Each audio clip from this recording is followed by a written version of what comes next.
નમસ્કાર દર્શક મિત્રો, અસ્મિતા વિશેષ સંવાદ ગુજરાત વિશ્વકોશ ટ્રસ્ટ અને સંતુલનના સંયુક્ત ઉપક્રમે એક સુંદર મજાનો પ્રકલ્પ ચાલે છે. આપણે સૌ એનાથી પરિચિત છીએ. એક પછી એક આપણે એવા વ્યક્તિત્વોને મળી રહ્યા છીએ કે જેણે પોતાની જીવન યાત્રા આપણા માટે મોટિવેશનલ જર્ની બની શકે એ રીતે વિતાવી છે. આ વ્યક્તિત્વોની શ્રેણીમાં આજે ગુજરાત વિશ્વકોશ ટ્રસ્ટના સ્ટુડિયોમાં એક મલ્ટી ડાયમેન્શનલ બહુપરિમાણીય વ્યક્તિત્વ મારી સાથે ઉપસ્થિત છે અને અમારા સૌ માટે ગૌરવનો વિષય છે.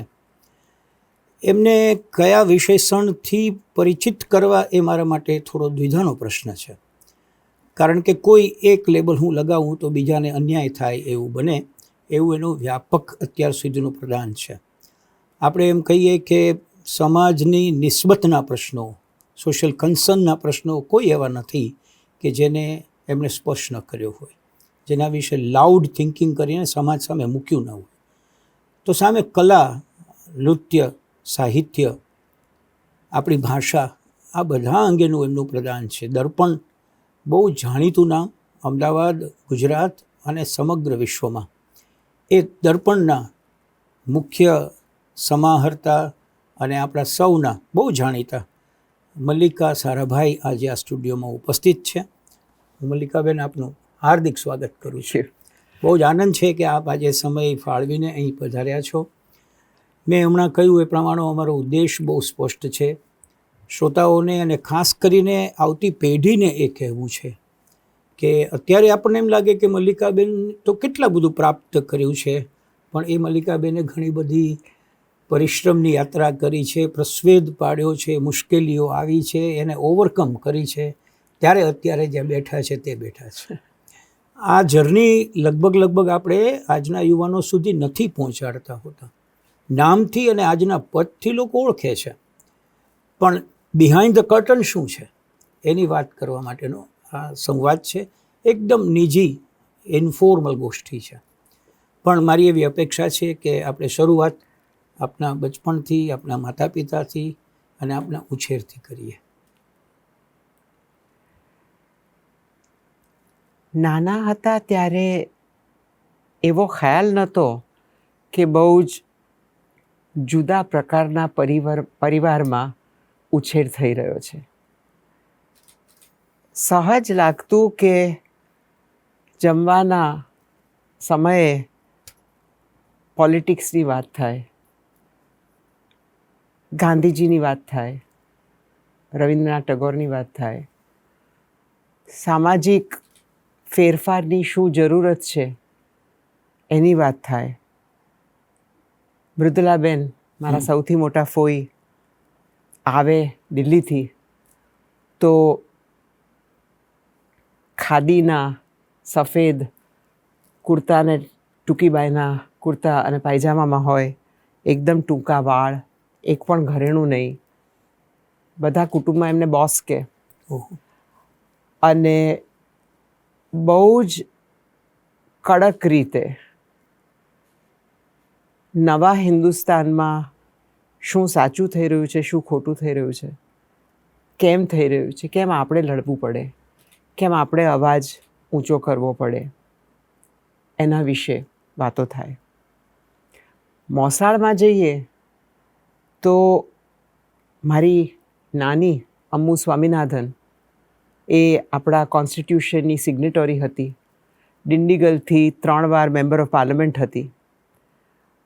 એમની મોટી દીકરી એટલે મારી માસી કેપ્ટન લક્ષ્મી સહેગલ, કે જેમણે INAમાં ઇન્ડિયન નેશનલ આર્મીમાં સુભાષચંદ્ર બોઝ નીચે આખી સ્ત્રીઓની આર્મી ઊભી કરી, જેને રાણી ઝાંસી એલિમેન્ટ કહેતા હતા. એટલે એ આવે તો બહુ જ હસીને બહુ જ ફની એપિસોડ્સ અમને કહે કે એક આર્મી ઊભી કરવી, સિંગાપોરમાં કરવી, બધી બહેનો એવી કે કોઈએ ઘરમાંથી પગ નહોતો મૂક્યો, પણ સુભાષબાબુએ કીધું કે બહેનોની આર્મી કરવી જ પડે. લક્ષ્મીમાસી ડૉક્ટર હતા એટલે પરિચિત તો હતા બધાના ઘરમાં જઈને. કેવી રીતે એક ઘરમાં જઈને બહેનોને કહેવું કે આપણે હિન્દુસ્તાનની સ્વતંત્રતા માટે લડી રહ્યા છીએ હમ. અને ગાંધીજી જેવી રીતે કહે છે એવી રીતે ન જીતાય એટલે આપણે આર્મીને અટેક કરવું પડે. કેવી રીતે એ લોકોને બંદૂકોની ટ્રેનિંગ મળી એ એક તરફ એકદમ, અને કેવી રીતે લક્ષ્મીમાસી ઇન્ડિપેન્ડન્સ પછી કોમ્યુનિઝમમાં માનતા થયા, કેમ કોમ્યુનિસ્ટ હતા, રેલ રોકોની વાતો થાય, લક્ષ્મીમાસીના ફોટા આવે કે રેલવે ક્રોસિંગ પર સૂઈ ગયા છે. હો. એટલે આવું બધું બહુ જ સામાન્ય હતું.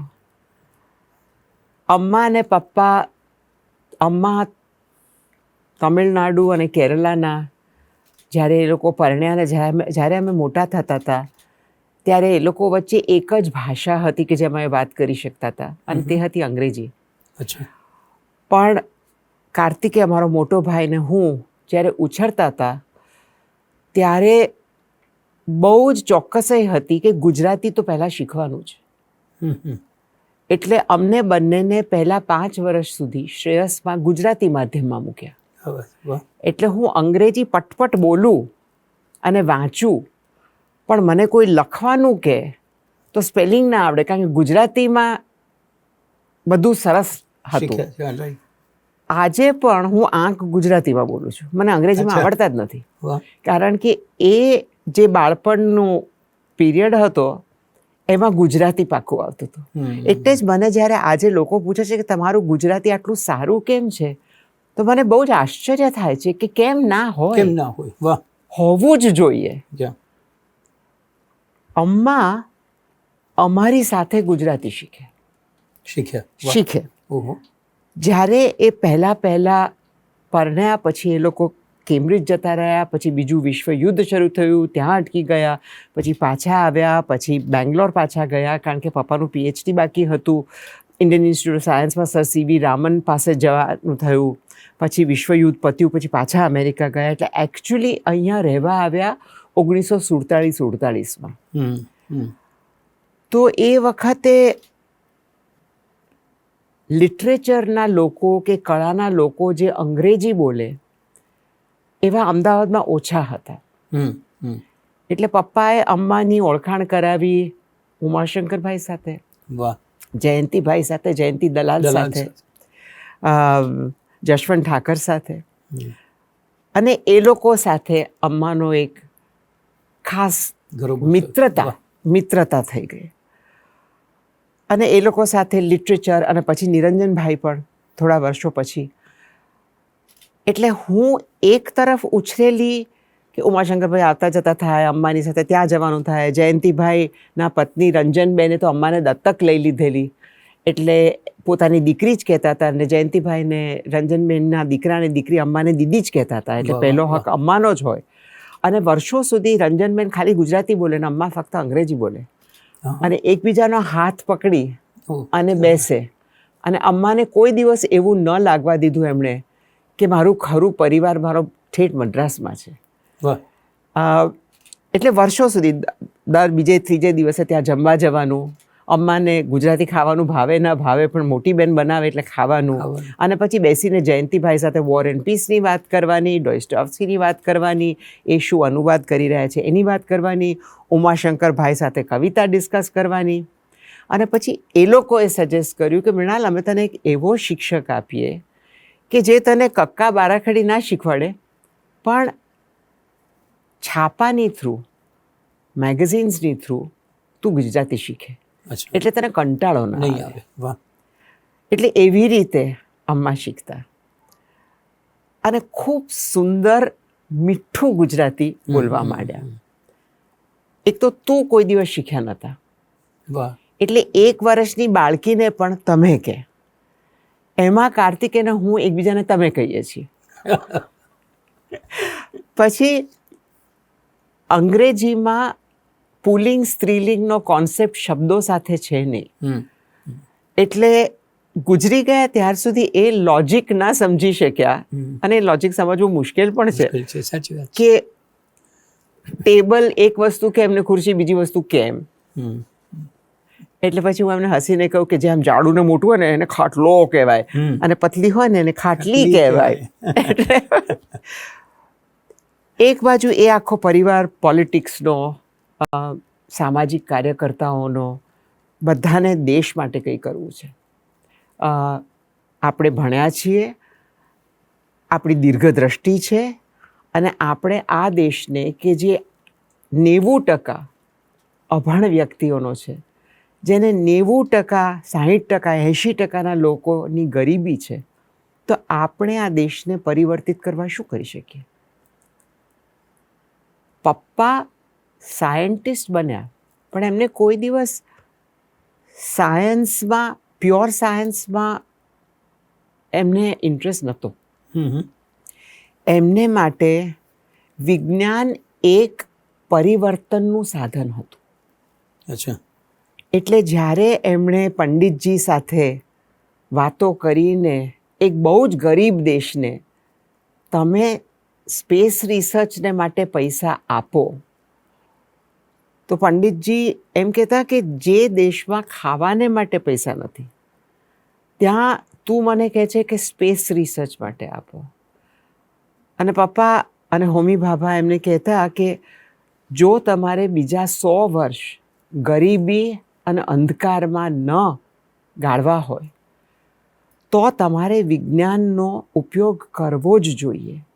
કારણ કે એ વિજ્ઞાન દ્વારા તમે આ ગરીબીને જુદી રીતથી બધા જ ખેડૂતોને ભણતર આપીને, શિક્ષક વગરનું ભણતર આપીને, એકી સાથે આખા દેશમાં ભણતર આપીને તમે કરી શકશો. એટલે સ્પેસ રિસર્ચની જરૂરત એટલા માટે છે કે જો આપણે સેટેલાઇટ મોકલીએ અને એ સેટેલાઇટ ગ્રાઉન્ડ દ્વારા દરેક ગામડામાં એક ટેલિવિઝન સ્ટેટ જાય, તો આપણે આટલા લાખો ગામડાને શિક્ષક વગર ભણતર આપી શકીએ. વાહ, બહુ અચ્છા. એટલે બંને પરિવારમાં, બંને બાજુ વાતો આ જ થતી કે કેવી રીતે આપણે જે શીખ્યા છીએ એનાથી બહુ જ મોટા સ્કેલ ઉપર પરિવર્તન લાવવું. મારા બીજા ફોઈ લીના મંગલદાસ, લીના સારાભાઈ,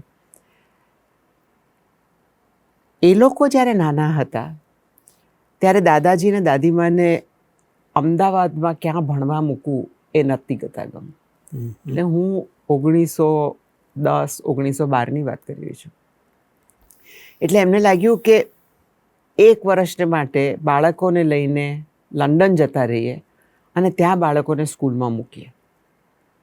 આખા પરિવારને લઈને લંડન ગયા, પણ બીજે કે ત્રીજે જ દિવસે નાના નાના બાળકો પાછા આવીને કહે કે બધા અમને ટોફી કહે છે, અમને નથી ગમતું. કારણ કે રેસિઝમ બહુ જ એ વખતે, જેટલું હમણાં છે એનાથી પણ વધારે રેસિઝમ હતું. એટલે વિચાર કર્યો કે આ નથી કરવું, એટલે શિપમાં પાછા આવતા હતા. પણ સરલાબેન એટલે દાદીમાને ખૂબ એવું કે કઈ જાતનું ભણતર આપવું, કઈ જાતનું ભણતર આપવું. ગુરુદેવ ટાગોરને ઓલરેડી ઓળખતા હતા અને એમણે શિપ પર મેડમ મોન્ટેસરી નામના એક બહેનનો એક આર્ટિકલ વાંચ્યો અને એમને લાગ્યું કે આ ભણતર મને જોઈએ છે. પાછા અહીંયા આવ્યા અને 2-3 વર્ષ મેડમ મોન્ટેસરીને પત્રો લખ્યા કે મારે મારા બાળકો માટે તમારી શિક્ષણની પદ્ધતિ જોઈએ છે. તો 2013 કે 14માં મેડમ મોન્ટેસરીનો પત્ર આવ્યો કે હું લંડનમાં શિક્ષકોને કેળવવા માટે 2 કે 3 અઠવાડિયાની વર્કશોપ કરી રહી છું, તો તમે આવો. અચ્છા. એટલે દાદીમા ગયા. દાદીમાએ આખું એ વર્કશોપ કરી અને પછી મેડમ મોન્ટેસરીને કન્વિન્સ કર્યા કે તમે આવો, નહીં તો તમે કોઈને મોકલો. વાહ. એટલે એવી રીતે મોન્ટેસરીની પદ્ધતિ હિન્દુસ્તાનમાં આવી. એ વખતે લીનાબેન ભણતા હતા. એ જ્યારે મોટા થયા ત્યારે એમણે કીધું કે એ વખતે તો મેડમ મોન્ટેસરીએ એમના ભત્રીજાને મોકલ્યો, પણ હવે મારે બીજા બાળકો માટે પણ આવી સ્કૂલ શરૂ કરવી જોઈએ. એટલે એમણે એમના ભત્રીજાને ફરીથી બોલાવ્યો અને શ્રેયસની સ્થાપના કરી. ઓકે. શ્રેયસમાં પણ ગળથુતીથી એ જ આઈડિયલ્સ મળતા હતા. અમને ખબર નથી કે અમારી બાજુમાં જે બાળક બેઠું છે એની જાત શું છે, ભાત શું છે, ક્યાંથી આવે છે, કશું જ નહીં. અને ખબર હોવી જોઈએ એવી ખબર નથી. વાહ. મને યાદ છે કે હું જ્યારે મેં તમને કીધું એમ પહેલાં 5 વર્ષ ગુજરાતી માધ્યમમાં હતી, પછી અંગ્રેજી માધ્યમમાં ગઈ એટલે બોલું બહુ સારું પણ સ્પેલિંગમાં બહુ જ લોચા થાય, એટલે બધા બાળકો ટીખળ કરે, બહુ જ ખરાબ માર્ક્સ મળે. અને હું 11 વર્ષની હતી ત્યારે દુનિયાભરમાં એક SOS વિલેજ મૂવમેન્ટ કરીને એક સંસ્થા શરૂ થઈ.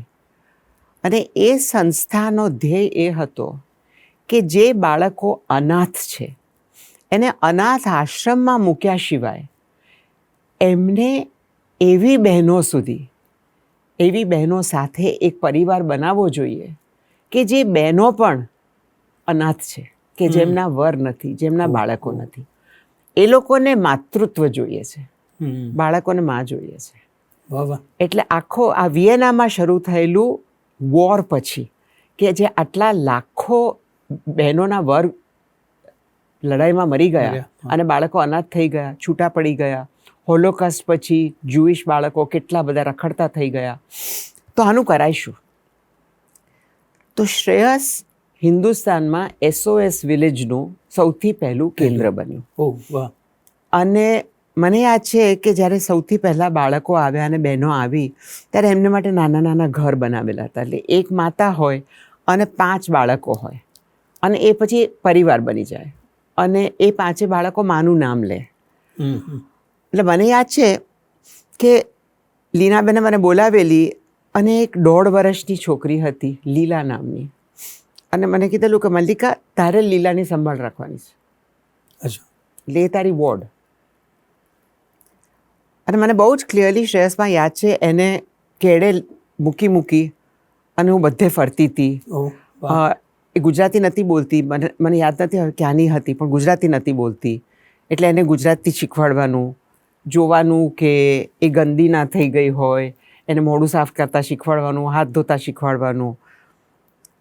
અને પછી હું તો પછી શ્રેયસમાંથી પસાર થઈ ગઈ અને પછી ઘણા વર્ષ પછી સાંભળ્યું કે લીલાને સ્વીડનમાં અડોપ્ટ કરેલી, અને પછી લગભગ 20 વર્ષ પહેલાં સાંભળ્યું કે એ બહુ જ મોટી ડૉક્ટર બની ગઈ છે.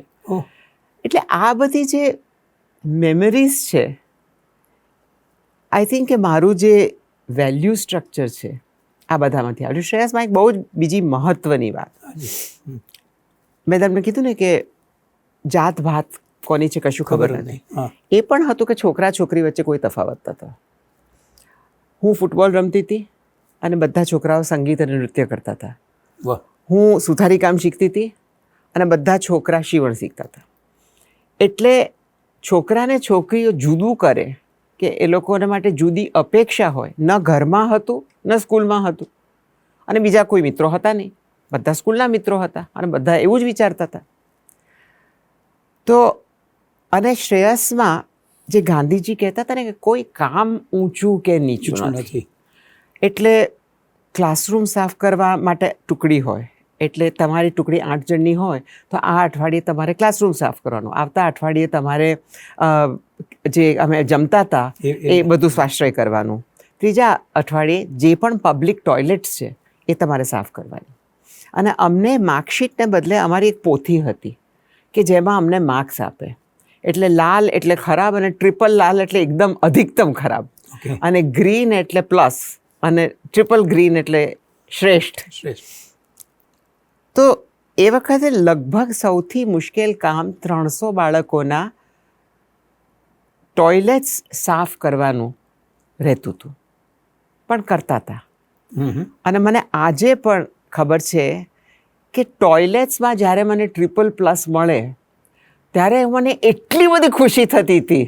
આજે હું કહું યસ ડીડ ઇટ, પણ એ વખતે ખબર નહીં એવું કહેતી હતી કે નહીં, પણ ખૂબ ખૂબ ખૂબ ગર્વ થતું હતું કે આપણે 300 બાળકોના ટોયલેટ્સને ચકાચક રાખ્યા. એટલે જ્યારે આજે લોકો દલિત અને અછૂત ને એની વાત કરે છે, અમે તો ટોયલેટ ના સાફ કરીએ, આજે પણ મેન્યુઅલ સ્કેવેન્જર્સનો આટલો બધો મોટો પ્રોબ્લેમ છે, ત્યારે મને લાગે છે કે જો બધી સ્કૂલોમાં શ્રેયસ જેવું કરાવતા હોય તો લોકો સમજે કે આપણે ખાઈએ છીએ ને આપણે પ્લેટ કેમ ન ધોઈએ, આપણે ટોયલેટ વાપરીએ છીએ તો આપણે ટોયલેટ સ્વચ્છ કેમ ના રાખીએ? અને આમાં મોટાઈ ને નાનાઈ શું? જો આપણી મોટાઈ ને નાનાઈ આનાથી મપાતી હોય તો એ જીવન જ વ્યર્થ છે. વાહ, બહુ જ. કારણ કે મને કંઈ દેખાયું અને મને એ ન ગમ્યું તો મારે ઉપાડીને એને સરખું કરવું પડે, પછી મારાથી કોઈને શીખવાડાય.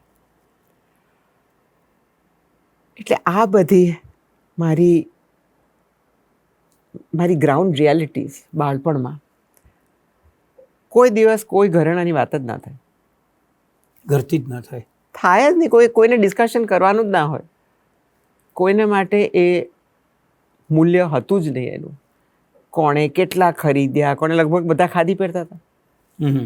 દાદીમાં 2 પ્લાસ્ટિકની કાળી બંગડી પહેરતા હતા, એક નાનો કાળો ચાંદલો કરતા હતા. મૃદુલાબેન કંઈ જ નહોતા પહેરતા. લીનાબેન બહુ જ સુંદર તૈયાર થાય, શોખીન બહુ જ. અમ્મા જૂની વસ્તુના શોખીન બહુ જ સુંદર વસ્તુઓ પહેરે. પણ કોઈ દિવસ પ્લેટિનમની ડિસ્કશન થયું હોય કે સોનું ખરીદવાનું ડિસ્કશન થયું હોય કે ધંધાકીય કુટુંબ હતું પાર્શલી, પણ શેર માર્કેટનું ડિસ્કશન થયું હોય, બધા બેઠા હોય, તો એ મેં નથી જોયું. એ પણ ખબર હતી કે દાદાજી અને એમના બેન અનસુયા સારાભાઈ, જ્યારે દાદાજી મિલોનર્સ એસોસિએશનના પ્રમુખ હતા, મોટા બેન લંડન સ્કૂલ ઓફ ઇકોનોમિક્સમાં ભણીને પાછા આવેલા, ગાંધીજીને મળેલા. ગાંધીજી કોચરબનું આશ્રમ ચલાવી રહ્યા હતા, પછી ફરતા હતા. કોચરબના આશ્રમમાં પહેલાં દલિત ભાઈ બહેન આવ્યા અને ગુજરાતના શેઠિયાઓએ પૈસા આપવાના બંધ કરી દીધા. અને પાઠમાં વાંચતા હતા કે એક ગાડીમાં એક વ્યક્તિ આવ્યા અને બારી ખોલી અને એક બ્રીફકેસ આપી અને એનાથી કોચરબ આશ્રમ 1 વર્ષ ચાલ્યું. 20 વર્ષની થઈ ત્યારે ખબર પડી કે દાદાજી હતા. ત્યાર સુધી કોઈએ ડિસ્કસ કર્યું નહોતું, કોઈએ કીધું નહોતું. પણ જ્યારે મિલ ઓનર્સને મિલ વર્કર્સે સ્ટ્રાઇક કરી, જ્યારે મોટાબેન મિલ વર્કર્સ સાથે કામ કરવા માંડ્યા અને કીધું કે તમને આટલો ઓછો પગાર મળે છે, ખોટું છે, આપણે હડતાલ કરીએ, અને એમણે એમના મોટા ભાઈની સામે હડતાલ કરી. એક જ ઘરમાં રહે. સવારના દાદાજી ગાડીમાં બેસીને મિલમાં જાય, મોટાબેન ચાલીમાં જાય અને ત્યાં ચાલીના બાળકોને ભણાવે, એ લોકોના વાળમાંથી જૂ કાઢે, એ લોકોને કેવી રીતે નવડાવવાનું હોય બહેનોને શીખવાડે. અને પછી ન રહેવાયું ત્યારે મિલ વર્કરની સ્ટ્રાઇક કરી. અને સ્ટ્રાઇકમાં કંઈ આગળ ના વધ્યું એટલે કોઈએ કીધું કે ગાંધીજીને બોલાવો. એટલે ગાંધીજી આવ્યા. ગાંધીજીએ મિલ વર્કર્સને બી સાંભળ્યા, મિલ ઓનર્સને બી સાંભળ્યા અને છેવટે નક્કી કર્યું કે આ જો ઉકેલ કરવો હોય તો હું ભૂખ હડતાલ પર બેસું છું. અને એ સૌથી જાણીતું છે કે એ એમની સૌથી પહેલી ભૂખ હડતાલ હતી. અને એમણે જે આખે પછી સ્ટ્રેટેજી કરી બ્રિટિશની વિરુદ્ધ, એ અમદાવાદમાં એક ભાઈ જે મિલોનર્સના અવાજ હતા અને એક બહેન કે જે મિલ વર્કર્સની અવાજ હતી, એ બેની વચ્ચે સમાધાન કરાવી અને મિલો આગળ ચલાવી. એ વાત સાંભળેલી ઘરમાં. એ પણ સાંભળેલું કે દાદાજી જ્યારે મિલમાં જાય ત્યારે એમનો જે ડ્રાઈવર હતો એ લખે કેટલા કિલોમીટર થાય છે ઘરથી તે મિલ સુધી. પછી મિલેથી ઘરે જતાં ઘણીવાર એમને પપ્પાને મળવા આવવું હોય કે કોઈ બીજાને મળવા જવું હોય તો એ લખાય. અને એ જે એમના પ્રાઇવેટ કામને માટે ગાડી વપરાતી, મિલની ગાડી, એ પૈસા એ પોતાના સેલરીમાંથી મિલને પાછા આપતા. એટલે આ બધું ચાંપલું ને દોઢ ડાયું મારે માટે નહોતું. આજે જ્યારે આપણે અસત્યમેવ જયતેની દુનિયામાં જીવી રહ્યા છીએ અને આપણે જોઈ રહ્યા છીએ કે અસત્ય ને ચોરી ને હિંસાથી જ વધુ પડતા આગળ વધી રહ્યા છે લોકો, ત્યારે એમ લાગે છે કે એવો સમય હતો ખરો કે જ્યાં ખરેખર આ મૂલ્યો હતા અને હું દોઢ ડાઈ બની રહી છું આ મૂલ્યોને પકડીને. કે હું ચાંપલી બની રહી છું આ મૂલ્યોને વરીને. પણ આઈ સપોઝ ડીએનએમાં એવા ઘૂસેલા છે હા, યસ. કે લોકો કહે છે ને કે આજે ધંધો કરવો તો બાંધછોડ તો કરવી જ પડે. નથી થતી, મારાથી તો નથી થતી. પરિવારના બીજા લોકો કરે છે કે નહીં હું નથી જાણતી, પણ મારાથી નથી થતી. અને એનો ખૂબ ખૂબ ખૂબ લાતો ખાધી છે, લાફા ખાધા છે. પણ હજુ પણ હું માનું છું કે અહિંસા સિવાય કોઈ રસ્તો નથી. અંગ્રેજીમાં કહે છે ને કે યુ મસ્ટ ટોલરેટ ડિફરન્સીસ. એમાં મારો વાંધો છે. મને નથી લાગતું કે ડિફરન્સીસ ટોલરેટ કરવા જોઈએ. ડિફરન્સીસ એક્સેપ્ટ કરવા પડે. ટોલરેટ એટલે ઓલરેડી હું અચ્છા કરી લે, મને નથી ગમતું પણ તું કરી લે. મને લાગે છે કે આપણે એવા કટોકટીના સમયે દુનિયામાં ઊભા છીએ કે આપણે ફરીથી એમ કહેવું જરૂરી છે કે હું દેવીને મારી છાતી પર લઈને નથી ફરતી, મને જરૂર નથી. મારી શ્રદ્ધા એ મારી અંદર છે. બીજાની શ્રદ્ધા પણ પોતાની અંદર રહે, મારે એમાં કોઈ ઇશ્યુ નથી. અને ન હું તમને આવીને કહેવાની છું કે તમારે મારા જેવું જ કરવું પડશે. બીજું કે મારી એક જ ઓળખાણ નથી. તમે જ બહુ સરસ રીતે મારા ઇન્ટ્રોડક્શનમાં કીધું, પણ મારી એક ઓળખાણ નથી. હું જુદી જુદી ઓળખાણમાં તમારી સાથે મારે કંઈ કોમન હશે, કેમેરામેન સાથે મારે કંઈ કોમન હશે, કોઈ બીજા સાથે મારે કંઈ કોમન હશે. એ બધી ઓળખાણમાં આપણે સાથે છીએ. તો એને આપણે નાની કરીને એક ઓળખાણ કરી દઈએ છીએ. અને એ ઓળખાણ મને નથી ગમતી કરીને કેવી રીતે હિંસક બની શકીએ એ દુનિયા મને બહુ ગભરાવે છે. કારણ કે હું ખરેખર માનું છું કે આપણા બધામાં સૂર્ય છે ને અંધારું છે. આપણા બધામાં. અને આપણે એવો સમાજ બનાવ્યો છે કે જેમાં પાવર અને સત્તા જમાવી રાખવા માટે આપણને વધારે ને વધારે ડરાવીને ફક્ત અંધારું બહાર લાવવામાં આવે છે. કારણ કે જે લોકો ગભરાયેલા હોય, જે લોકો અંધારામાં હોય, એમને શંકાથી ભરી દેવામાં વાર નથી લાગતી. પણ જે લોકોમાં સૂરજ હોય એ લોકોને એની જરૂર નથી. એટલે જો તમે મને એમ પૂછો કે આટલા વર્ષથી મારું કામ, એ પછી તમારા જેવા ઇન્ટરવ્યૂ આપવામાં કે મારી કળામાં કે ફિલ્મો બનાવવામાં કે લેખનમાં કે કોલમ્સ લખવામાં કે લેક્ચર્સ આપવામાં, મારું મૂળનું કામ શું છે, તો હું તમને એમ કહીશ કે મને ખબર છે કે મારો સૂરજ મારી અંદર જ્યારે ઉગેલો હોય છે ત્યારે એ ગરમાશ હું બીજાને પણ પહોંચાડું છું તો મારી જિંદગી કેટલી સાર્થક લાગે છે મને. તો હું જો બીજાને એ ભરોસો આપી શકું કે તમે ફક્ત ટ્રાય કરો, બીજું કંઈ નહીં, ટ્રાય કરો, કશા પણ વિચાર વગર એમ જ કોઈને મદદ કરો. કંઈ નહીં તો દરરોજ 4 રસ્તા પર જે તમને ભિખારી મળે છે ને એને નામ પૂછો અને એને હલો કહો. તમારે પૈસા આપવાની જરૂર નથી. એને એમ તો કહો કે હું એક્સેપ્ટ કરું છું કે તમે છો, કે હું ગાડીમાં છું ને તમે રસ્તા પર છો એટલે તમે ઓછા તમે નથી બનતા. કાલે હું પણ ત્યાં હોઈ શકું. આપણે જે નમસ્કાર કરીએ છીએ ને, હું મારા અંતરાત્માથી તમારા અંતરાત્માને મળું છું. એ અંતરાત્માને અડીને તો જુઓ, તો તમને ખબર પડશે કે બધું ધિક્કાર નથી. અને બધું ધિક્કાર કરવામાં ના આપણને કંઈ મળે છે ને કોઈ બીજાને મળે છે. આપણે જો હંમેશા મારામાંથી આ કોઈ લઈ લેશે એની ચિંતામાં રહેવાનું હોય તો મારી જિંદગી શું, એ ડરની જ જિંદગી છે. લઈ લો ને, શું થશે? મને બધા જ દર્પણમાં બધા મારા સાથીદારો કહે છે કે તું બહુ ભોળી છે. દીદી તમે બહુ ભોળા છો, તમે બધા આટલા લોકોને વિશ્વાસ ના કરો. મને શીખવાડેલું કે વિશ્વાસ જ કરો, બીજા વ્યક્તિને વિશ્વાસુ બનવાનો મોકો આપો. મોકો આપો.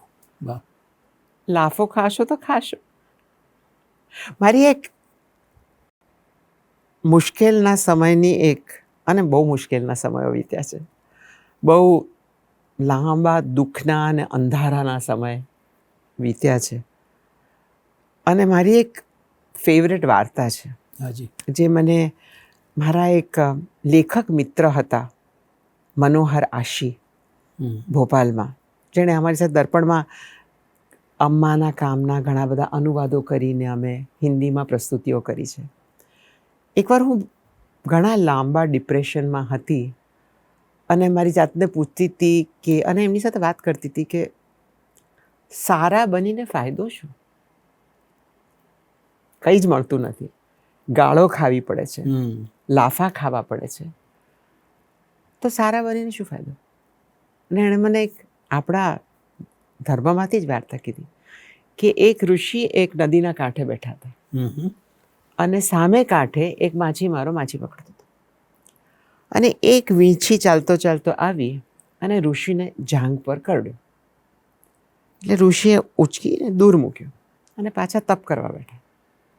બીજી વાર એ જ વીંછી આવી અને ત્રીજી વાર ડંખ્યો. પછી માછીમારો ક્રોસ કરીને આવ્યો કે તમે એમ ઈચ્છતા હશો કે તમારે હિંસા ન કરવી જોઈએ, પણ મને લઈ જવા દો ને, તમને કરડ કરડ કરે છે તો મને લઈ જઈને મારી કાઢવા દો ને. એટલે ઋષિએ કીધું કે જો હું એ તમને કરવા દઉં તો મારા અને એના વચ્ચે ફેર શું? એનો ધર્મ કદાચ ઝેર આપવાનો હશે, મારો ધર્મ એ નથી, રહેવા દો એને. વાહ વાહ. સારા રહેવાનો ફાયદો શું? સારા રહો છો એ જ ફાયદો એ જ છે. ફાયદો છે. સવારના ઉઠીને અરીસામાં મોઢું જોઈને સાચે સાચું એમ કહેવાય કે ગઈકાલે મેં જાણી કરીને કોઈને દુઃખ નથી પહોંચાડ્યું, કોઈને ચીટ નથી કર્યા, કોઈના ઉપર ખોટો વ્યવહાર નથી કર્યો. That is its reward. Absolutely absolutely. એટલે જિંદગીમાં ઉતાર પડાવ બહુ આવે. પહેલાં હંમેશા લોકો પૂછતા હતા કે તને શું દબાવ છે તારા મમ્મી પપ્પાનો? એ લોકો બંને જણ આટલા બધા જાણીતા છે, આટલા મહાન છે, તને બહુ પ્રેશર હશે.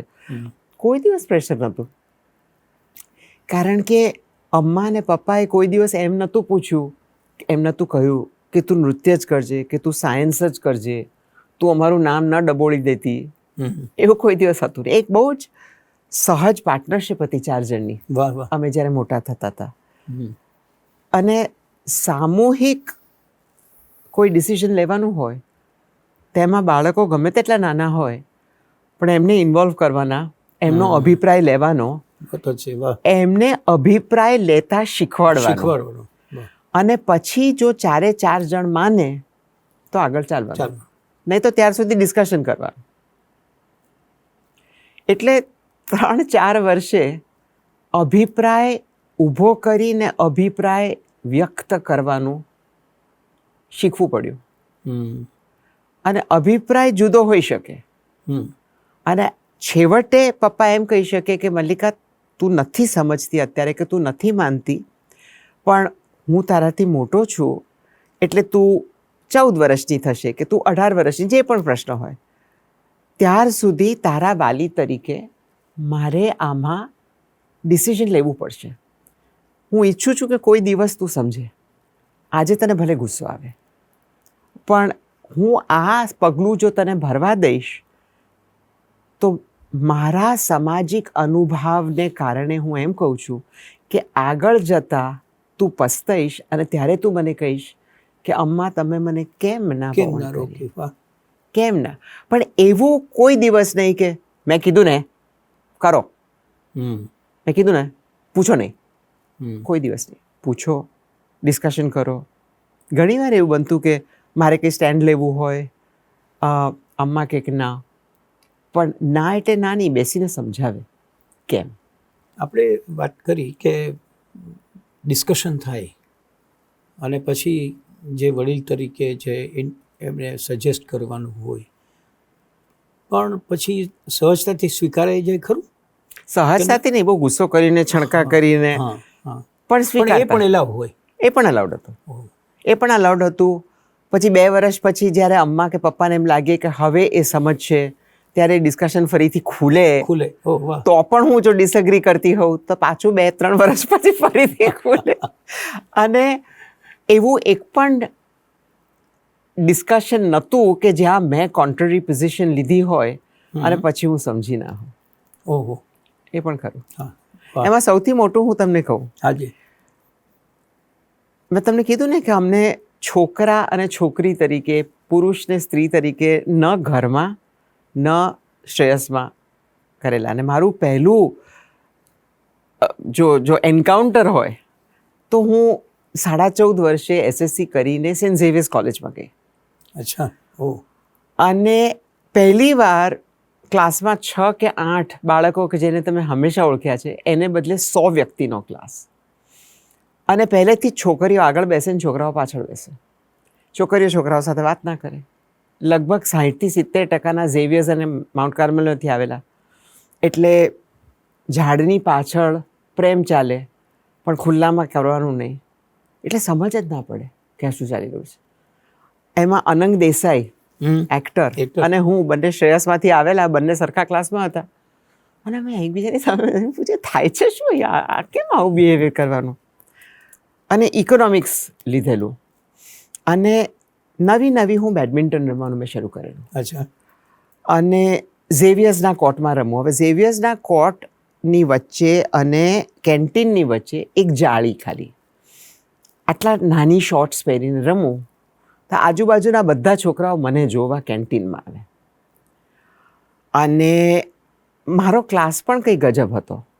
મારા ક્લાસમાં પરવીન બાબી, અચ્છા. મારા ક્લાસમાં કવિતા ભંભાની કે જે મિસ ઇન્ડિયા બની એ Yes, વર્ષે, yes. મારા ક્લાસમાં ખુરશીદ રાવજી, એમ રાવજી, જે પહેલું આપણું ડિપાર્ટમેન્ટ સ્ટોર હતું, એની દીકરી ખૂબ સુંદર. એટલે અમે કીધું કે આપણે કેમ કેન્ટીનમાં જઈએ, અમને બી દાળ વડા ખાવા છે. એટલે ઝેવિયર્સની હિસ્ટ્રીમાં પહેલી વાર 5-6 ખૂબ સુંદર છોકરીઓએ જઈને અડ્ડો જમાવ્યો. એટલે આજે પણ મને એવા વ્યક્તિઓ મળે છે કે જે અમે HKમાં હતા એ વખતે, કે અમે HLમાં હતા, અમે તમને જોવા જ આવતા હતા. એટલે અમે આ જેન્ડરનું થોડું ચેન્જ કરવા માંડ્યા. પહેલી મિડ ટર્મ્સ પતી અને અમારા head of the department Babubhai Patel, કે જેમની ગાઈડ યુનિવર્સિટીમાં વાંચવી પડે, નહીં તો તમને ફર્સ્ટ ક્લાસ ના મળે. ઓકે. મેં કીધું આવું કેવું કે ગાઈડ વાંચવી પડે, હું તો ટેક્સ્ટ બુક વાંચું છું. તો મને બહુ જ ખરાબ માર્ક્સ મળ્યા. એટલે હું એમની પાસે ગઈ. એટલે મને કહે કે આવા કપડાં પહેરીને ફરો છો તો ફર્સ્ટ ક્લાસ ક્યાંથી મળે? એટલે મેં કીધું કે બાબુભાઈ તમે મારા માર્ક્સ જુઓ છો કે મારા ટાંટિયા? એટલે ફાધર પાસે લઈ ગયા તો રસ્ટિગેટ કરી કાઢી 3 અઠવાડિયા. એમ? તો બધા જોવા આવે કે આ પહેલી છોકરી છે ઝેવિયર્સની હિસ્ટ્રીમાં કે રસ્ટિગેટ કરી છે. તો રસ્ટિગેટ કેમ કરી? એટલે ત્યારથી મારું તો યુદ્ધ શરૂ થઈ ગયું ઇકોનોમિક્સ ડિપાર્ટમેન્ટમાં. એટલે છોકરી શું છોકરો શું એવું કંઈ હતું નહીં. અમ્મા ઘરમાં બધા મારા મિત્રો આવે, છોકરીઓ હોય છોકરા હોય, રાતના રહે બહાર ગાર્ડનમાં, અમે કેમ્પ સાઇટ કરીએ, આ બધું ચાલતું. પછી ફિલ્મ જોવા જવું હોય અને અમ્માનો એવો રૂલ કે તમે ગ્રુપમાં ફિલ્મ જોવા જાઓ, તું એકલા છોકરા સાથે ના જા. મેં કીધું અમ્મા તમે મને રૂમમાં આખી રાત એકલા છોકરા સાથે જવા દો છો તો પછી ફિલ્મ જોવા કેમ ના જાઉં? એને કીધું માલિકા કારણ કે તું 14 જ વર્ષની છે અને લોકોમાં ખોટી ઇમ્પ્રેશન આવશે અને પછી લોકો તને એવા નામ આપશે કે જે તને બહુ દુઃખ પહોંચાડશે. નહીં. બરાબર. કે હું નથી એમ કહેતી કે હું તને ટ્રસ્ટ નથી કરતી. જો આટલી 14 વર્ષની છોકરીને હું ટ્રસ્ટ ના કરી શકું તો મેં પહેલા 5 વર્ષમાં કંઈ તને શીખવાડ્યું જ નહીં હોય. હા, કર્યું છે. રાઈટ. પણ અને ઘણીવાર એવું થાય કે ફિલ્મ જોવી જ હોય અને એક જ છોકરો હોય એટલે પછી ના જોવા દેવાય અને ગુસ્સો આવે બહુ જ. 18 વર્ષની થઈ ત્યારે સમજી કે એવા નામ આપી દીધા હોત લોકોએ, એ પણ આપેલા. મેના ગુર્જરી કરતી હતી ત્યારે સ્મોક કરતી હતી. સ્મોક એટલા માટે કરતી હતી કે મનમાં કોઈએ ભરેલું કે સ્મોક કરીએ તો ભૂખ ના લાગે અને ભૂખ ના લાગે તો ઝાડા ના થવાય. અને બીજું કે IIMમાં ભણેલી હતી અને IIMમાં ગ્રુપ વર્ક કરવું પડે અને ગ્રુપ વર્ક કરતા હોય અને 9 જણ 10માંથી સ્મોક કરતા હોય તો બીજે દિવસ સવારના તમારા વાળથી માંડીને તમે બધા સ્મોકનો જ એટલે પછી કંટાળીને કોઈને કંઈ એક પફ આપો એટલે કોઈ એક પફ આપે. મેના ગુર્જરી કરતી હતી ત્યારે શોર્ટ પછી બેસીને સ્મોક કરું તો આપણા 2 જે સૌથી જૂના ન્યૂઝપેપર્સ છે એમાં એક બહુ જ જાણીતા ફિલ્મના લેખક હતા. એમણે હેડલાઇન એવું કર્યું કે મલ્લિકાને એટલી પણ શરમ નથી કે છુપાઈને સિગરેટ પીએ. અચ્છા, અને છુપાઈને પીવે તો વાંધો નથી. તો વાંધો નહીં. અને ત્યારે પહેલીવાર મોટા પાયા પર સમાજ કેટલો દંભી છે એ સમજ પડી. કરો એનો વાંધો નથી, પણ છુપાઈને કરો, જુઠ્ઠું બોલીને કરો, જે કરવું હોય તે કરો, પણ આગળ એકદમ આમ સરસ. અંદર તમે ગમે તેને મારતા હો, ગમે તેટલાની જિંદગી લેતા હો, ગમે તેટલાનું પૈસાનું કરી કરતા હોય, પણ તિલક લગાડીને ફરીએ ને માળા કરીએ ને 5 વાર મંદિરમાં કે મસ્જિદમાં જઈએ તો બધું બરાબર છે. અને એટલે બહુ જલ્દી એમ નક્કી કરેલું કે આ સમાજનું મારે કોઈ અપ્રુવલ નથી જોઈતું. જો આ જ સમાજ હોય તો હું મને જે લાગે છે એ માર્ગ પર ચાલીશ. કોઈ બીજાને હાનિ નહીં કરું, પણ કોણ શું કહેશે એ મારે માટે કોઈ દિવસ સવાલ નહીં હોય. અને આખી જિંદગી એવી રીતે કરી છે. ખૂબ ગાળો ખાધી છે. લોકોની વેશ્યા, મુસલમાનોની પ્રેમિકા, ફલાણાની આ ઢીકણાની એ, બહુ સાંભળ્યું છે, બહુ લખાયું છે, બહુ લોકોએ સામે આવીને કીધું છે. એક સમય એવો હતો કે લાખો ઈમેલ્સ આવે અને ફેસબુક ઉપર ગાળો આવે. કોઈ મેં પગલું ભર્યું હોય પબ્લિકલી એના માટે. અને મેં એક દિવસ નક્કી કર્યું 15 વર્ષ પહેલાં કે હું આ લોકોને જવાબ આપું. એટલે સ્ત્રીઓ પબ્લિક લાઈફમાં હોય ને તો સૌથી પહેલું આક્રમણ એમના શરીર ઉપર થાય. યસ. અને એકદમ નીચ, નિમ્ન, એકદમ નીચ, તમને હું આમ કરી કાઢીશ એ પ્રકારનું પુરુષાત્વ બહાર આવે. નીચ, ડરપોક, પોતે એકદમ ઇનસિક્યોર એવા લોકોની ગાળો બહાર આવે. એટલે હું એમને જવાબ આપું કે મેં તમારું વાંચ્યું, તમને તમારો અભિપ્રાય તમારો છે, તમારો અભિપ્રાય છે, મેં સાંભળ્યો. તમને નથી લાગતું કે મને પણ તમારે એ હક આપવો જોઈએ? તમે ભલે મારો અભિપ્રાય ન માનતા હોય, પણ મારો અભિપ્રાય વ્યક્ત કરવાની ઇક્વલ તક તમારે આપવી જોઈએ કે નહીં? તમે માનશો નહીં, 50% લોકો કે જેમને આટલી ગંદી ગંદી વસ્તુઓ લખીને મોકલેલી, એમણે કીધું અમને માફ કરજો, અમે જાણતા નહોતા કે તમે જવાબ આપશો કે તમે વાંચશો, પણ અમે અમારો સમાજનો આક્રોશ તમારા ઉપર કાઢ્યો, એની માફી માંગીએ છીએ. એટલે હું જે અંધારા અને સૂરજની વાત કરતી હતી, કરવા જેવું છે. કારણ કે આપણા બધાના જુદા અભિપ્રાય હોઈ શકે, પણ એ અભિપ્રાય બીજા કોઈને ગળે ઉતારવાનો ફોર્સથી એ હ્યુમન અધિકાર નથી. Very good. તમે બેસીને વ્યૂઝ શેર કરો, પણ એમાંથી હું ખંજર ઉપાડીને તમારું ગળું કાપી કાઢો, એ મારા ભયંકર ઇનસિક્યોરિટીનો એક દાખલો છે. મારે તમને સાબિત કેમ કરવું કે હું જે ઈષ્ટદેવીમાં માનું છું એ સર્વશ્રેષ્ઠ છે? મારી દેવી છે તો મારાથી તો મોટી હશે જ, તો મારે એને ડિફેન્ડ કરવાની શી જરૂર? એક તરફ તમે કહો છો કે ભગવાન સર્વવ્યાપી છે, આપણાથી મોટા છે, આપણે મોટાને મોટા મંદિરો બનાવીએ, અને બીજી બાજુ એ જ ભગવાનનું રક્ષણ કરવા તમે નીકળે છો. એ કઈ જાતનો સ્ટ્યુપિડ વિરોધાભાસ છે. હું મારી જાતને મારા ભગવાનને સંભાળવા માટે કેપેબલ જો માનતી હોઉં તો હું ભગવાનથી મોટી છું. કારણ કે તમે એને જ સંભાળવાની જરૂર પડે કે જે તમારાથી વધારે વીક છે. ખરું ને?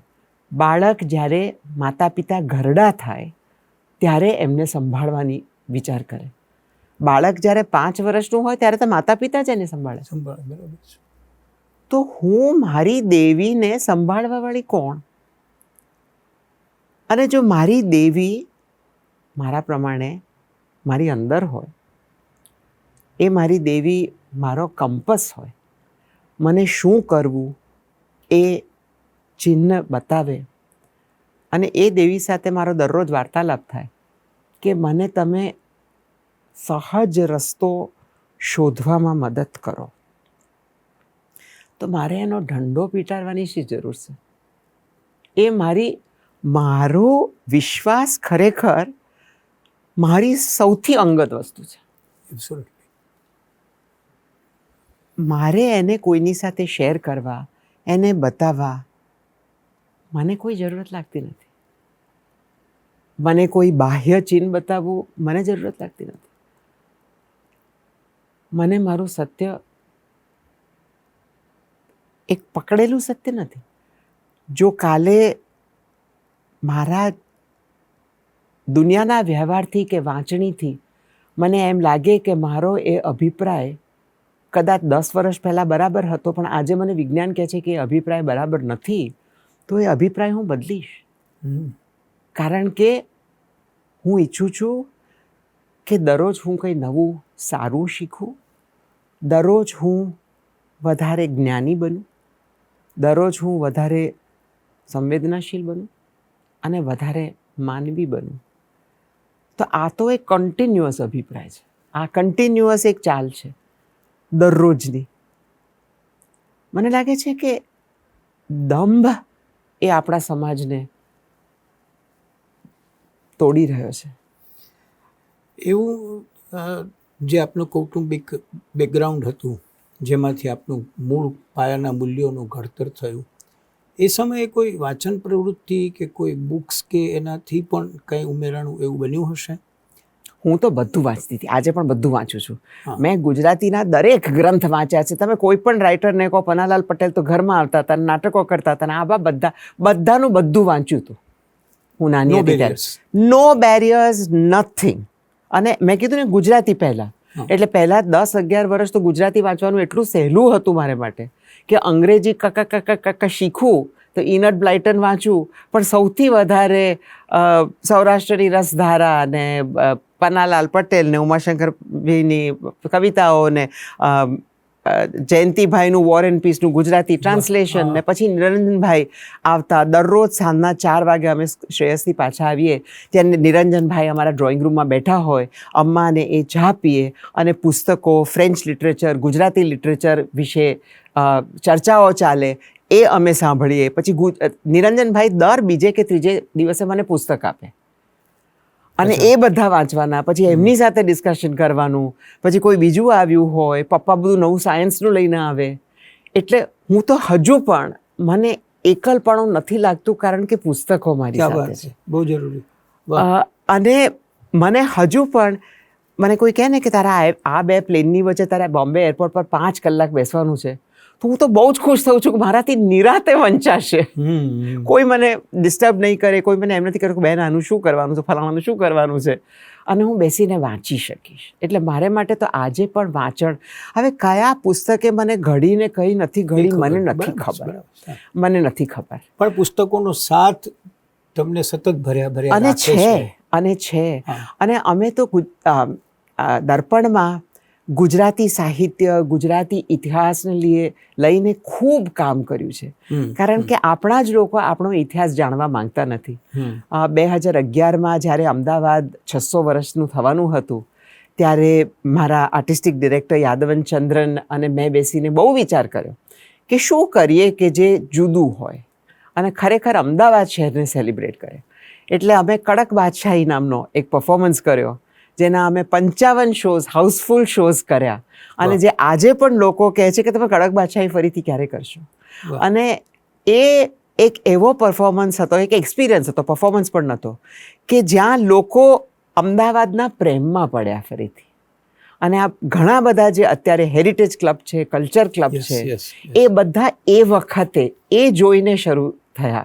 વાહ. અને આપણે જે હેરિટેજ સ્ટેટસ આપણને મળ્યું, એ યુનેસ્કોની આખી કમિટી પરફોર્મન્સ જોવા આવેલી. વાહ વાહ. અને એમાં એક જેપનીઝ બેન હતા, એમણે મને બોલાવીને કીધું કે today we understand Y it should be a heritage city.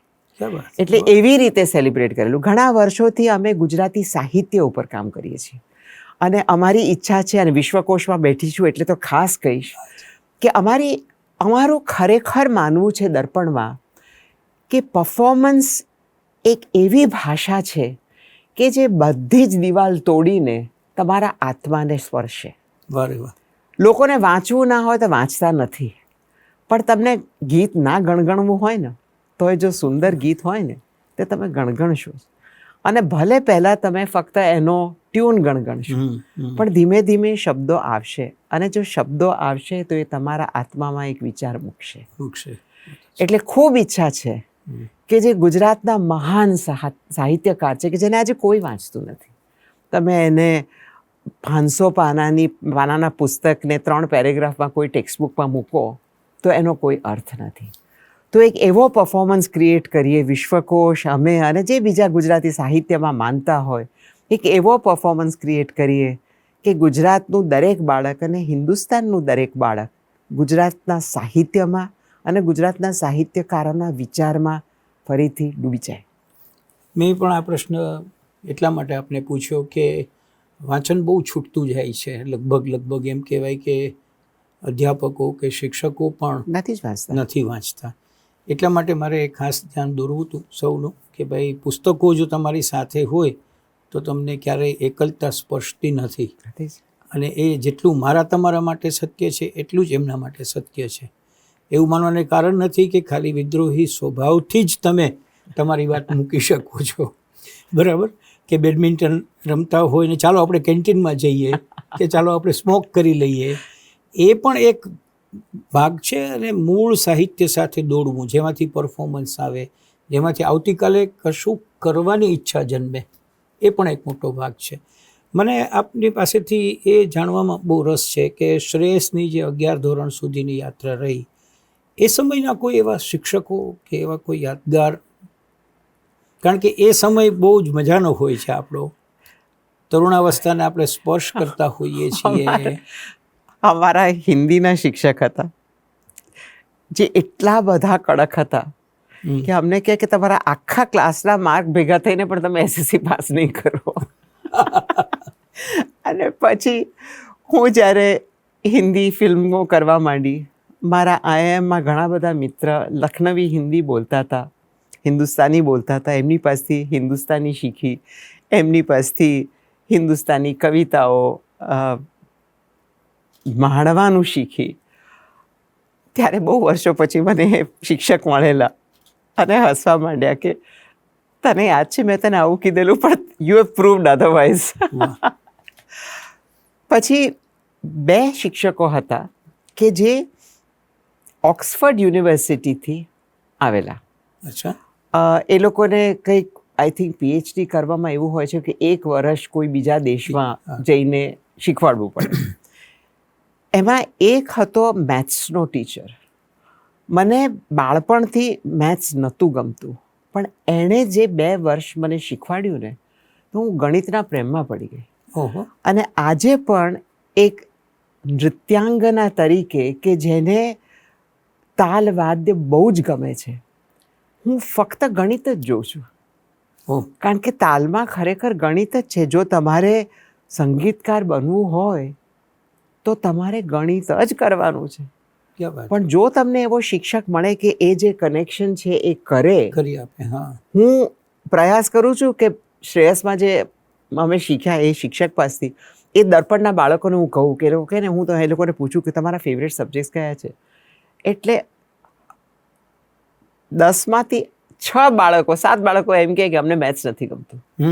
એટલે હું એમને કહું કે અહીંયા તકીટ તક ધીમી તક ધીમી તક જૂનું તક ધીમી તક જૂનું તક જૂનું તક જૂનું તક જૂનું તક જૂનું તક. એ શું છે બેટા? તું 3, 5, 7, 9 અને એના ગણિતમાં ગણે છે ને, તને શિક્ષક એમ કહે છે કે જ્યારે 8મું 13નું સાયકલ આવે ત્યારે મૃદંગમ સાથે મળવું જોઈએ. અચ્છા. એના કરતાં વધારે કોમ્પ્લિકેટેડ ગણિત શું હોઈ શકે? હમ. તું 3નો તાલ કરે છે અને તારી બાજુની શિષ્યા 5નો તાલ કરે છે, તો તમે ક્યારે મળશો? તો પછી ગણિત 15. તો આ ગણિત જ થયું ને, આ ગણિત જ શું? વાહ. એટલે એ બે શિક્ષકો ખાસ. અચ્છા. મને એક અમારા સોશિયલ સ્ટડીઝના શિક્ષક હતા, બેન હતા. હવે મને ખબર છે કે મોટી થઈ પછી ખબર છે કે લગ્ન જીવનમાં બહુ જ દુઃખી હશે, અને એમને અને એક બીજા શિક્ષકને મિત્રતા થઈ ગઈ હતી, પ્રેમ થયો તે વખતે ખબર નથી, તો બહુ નાની હતી, 10-11 વર્ષની હતી. પણ લંચ કે રિસેસમાં એ લોકો 2 જણ બેસીને વાતો કરે, અને કોઈએ આ કંઈ મીઠું મરી કરીને લીનાબેનને સમજાવ્યું હશે. મારા પ્રિન્સિપલ હતા, અને લીનાબેને જે બહેન શિક્ષિકા હતા એમને ઠપકો આપ્યો. મને લાગ્યું આ બહુ જ ખોટું થઈ રહ્યું છે. એક તો તમે એક બાજુ કહો છો કે છોકરી ને છોકરામાં કોઈ તફાવત નથી, બીજું કહો છો કે અમે તો બધું જ સાથે કરીએ છીએ, અમે ક્રિકેટ બી સાથે રમીએ છીએ, ફૂટબોલ બી સાથે રમીએ છીએ, એટલે એ રીતે પણ સમાનતા છે. તો 2 જણ ઝાડની નીચે પબ્લિકમાં બેસીને ડબ્બો શેર કરતા હોય એમાં શું ખોટું છે? અને તમે ઠપકો કેમ બહેનને જ આપ્યો? એટલે મેં નક્કી કર્યું કે હું લીનાબેનની ઓફિસની બહાર ધરણા કરીશ. અચ્છા. એટલે મેં ધરણા કરી, મારી પહેલી ધરણા. અને અનિવાર્ય એવું બનતું હતું કે હું આવું કંઈ કારસ્તાન કરું ત્યારે અમ્મા ટૂર પર હોય અને પપ્પા અમને સંભાળવા માટે અમદાવાદમાં હોય. ઓકે. એટલે લીનાબેન પપ્પાને બોલાવે, હવે મોટી બેન નાના ભાઈને બોલાવે કે ભત્રીજીએ કંઈ લોચો માર્યો છે. એટલે પપ્પાને બોલાવ્યા અને પપ્પાને કીધું કે આ ધરણા શેની કરે છે? એટલે મેં પપ્પાને આ બધી વાત કરી જે મેં તમને કીધું, અને પપ્પાએ કીધું બરાબર છે. પપ્પા અંદર ગયા અને મારી ધારણા સાર્થક થઈ. ત્યારથી નોન વાયોલન્ટ પ્રોટેસ્ટના એક્સપેરિમેન્ટ્સ કરે છે. એટલે આવા શિક્ષકો હતા. એક શિક્ષક જેણે મારી જિંદગી બદલી એ ઝેવિયર્સમાં પ્રોફેસર P.T. કોન્ટ્રાક્ટર. મેં તમને કીધું ને કે મારા બાબુભાઈ પટેલ સાથે બહુ કડવા રસ્ટિકેટ થવું. હા, અને બહુ જ પછી તો એવું જ રહ્યું 4 વર્ષ. ઓકે. અને આ પહેલા જ વર્ષમાં થયું, પહેલી સ્ટબમાં થયું ને હું તો કંટાળી ગઈ. અને શિક્ષણ બહુ જ ખરાબ હતું, બધું ગોખવાનું, કંઈ સમજવાનું નહીં. હું કહું કે મારે લાઇબ્રેરીમાં જઈને આ જે તમે ફલાણા ઇકોનોમિસ્ટનું સમજાવી રહ્યા છો એની ઓરિજિનલ ચોપડી વાંચવાની, તો શિક્ષકો કે એ કરવાની શું જરૂર છે, પરીક્ષામાં તો આ જ આવશે. અને P.T. કોન્ટ્રાક્ટરે જોયું કે હું બહુ જ દુઃખી છું, એટલે એમણે મને બોલાવી. એમણે કીધું કે હું સમજું છું. મેં કીધું સર મારાથી ક્લાસમાં નથી બેસાતું, હું આવું નહીં ભણું. એટલે એમણે કીધું કે માલિકા જુઓ, હું આખા અઠવાડિયામાં જે ઇકોનોમિક્સમાં શીખવાડવાનો છું, હું એ તને સબ્જેક્ટ કહીશ, તું દર શનિવારે મને એસે લખીને આપ, તારે ક્લાસમાં આવવાની જરૂર નથી. અને પછી જે 4 વર્ષ એમણે મને મેન્ટોર કરી. અમે જ્યારે IIMનું એન્ટ્રન્સ એક્ઝામ આપતા હતા ત્યારે બાબુભાઈ પટેલે પણ એ જ અમને કીધું કે જે મારા હિન્દીના શિક્ષકે કીધેલું કે તમે બધા ભણીને IIMમાં નહીં જઈ શકો, તમારા બધાના માર્ક્સ એડ થઈ. પ્રોફેસર કોન્ટ્રાક્ટરે મને ભણવામાં શું મજા છે એ શીખવાડ્યું. કે ફેલિયર કે પરીક્ષા થાય, પરીક્ષામાં કદાચ મારા સારા માર્ક ના મળે, પણ જે એકચ્યુઅલી વાંચીને એક કોન્સેપ્ટ સમજવાનો જે નશો છે ને, એ પ્રોફેસર કોન્ટ્રાક્ટરે મને શીખવાડે. અને એ પણ સેલ્ફ લર્નિંગ.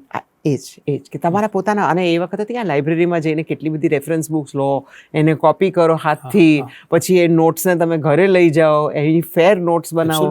એવું થોડું કે વોટ્સએપ દબાવ્યું કે ઇન્ટરનેટ. એટલે એ પુસ્તકોની સુગંધ, it can still take me back to amazing times in my head. આજે પણ કોઈ પુસ્તક મને મળે ને તો હું ખોલીને સૂંઘું છું. એટલે શિક્ષકોનું મારું પૂછવાનું કારણ આ હતું કે આપણા લાઈફની અંદર એવા કેટલાક માઇલસ્ટોન હોય છે કે જે આપણને કશીક નાની નાની પણ મદદ કરતા હોય અને એ માઇલસ્ટોન સર કરતાં કરતાં આપણે મંઝિલે પહોંચી જતા હોઈએ અને ઘણીવાર માઇલસ્ટોન છે એ પણ નથી જાણતા, બહુ પછી જાણીએ. એબ્સોલ્યુટલી, હા, ઘણા વખત પછી ખબર પડે છે. આપણા સંવાદને 1 કલાક થયો, આપણે થોડો વિરામ લઈએ અને પછી બધું આગળ વધીએ.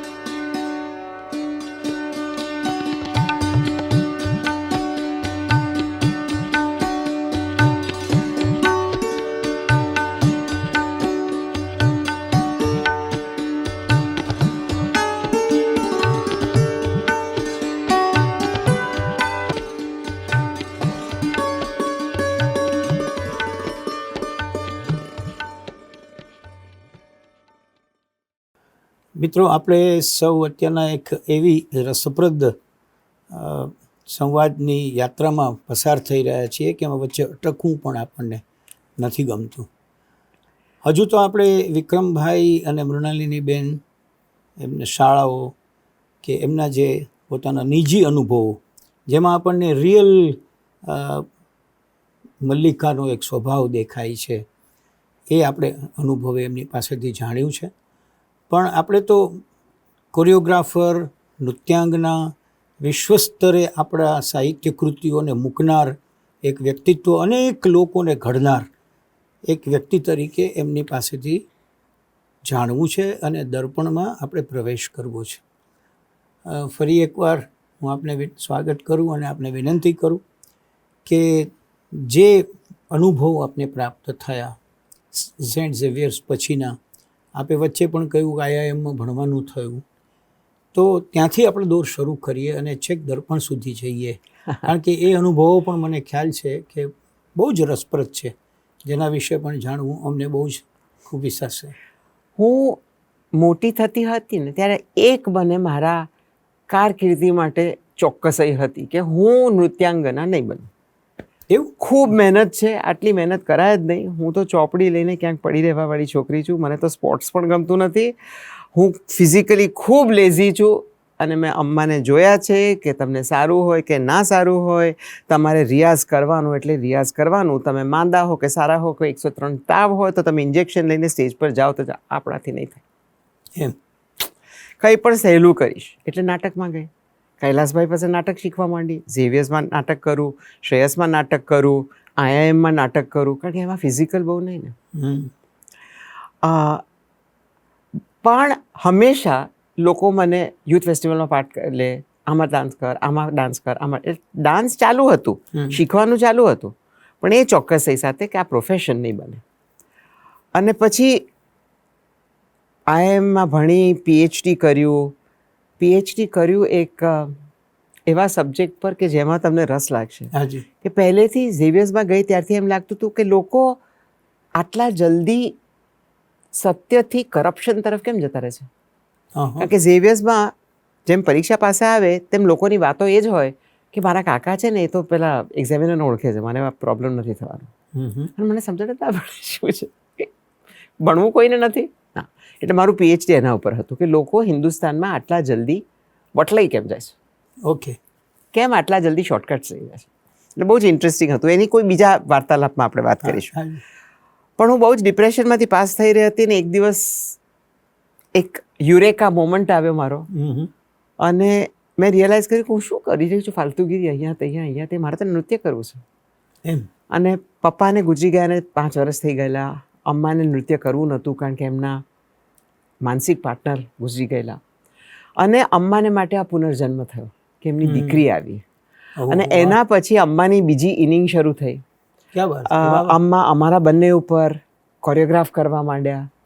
મને એવું લાગતું હતું કે આ 2 શરીર છે પણ આત્મા એક છે. એટલે અમ્મા કંઈ બોલવાનું શરૂ કરે અને મેં કરી કાઢ્યું હોય.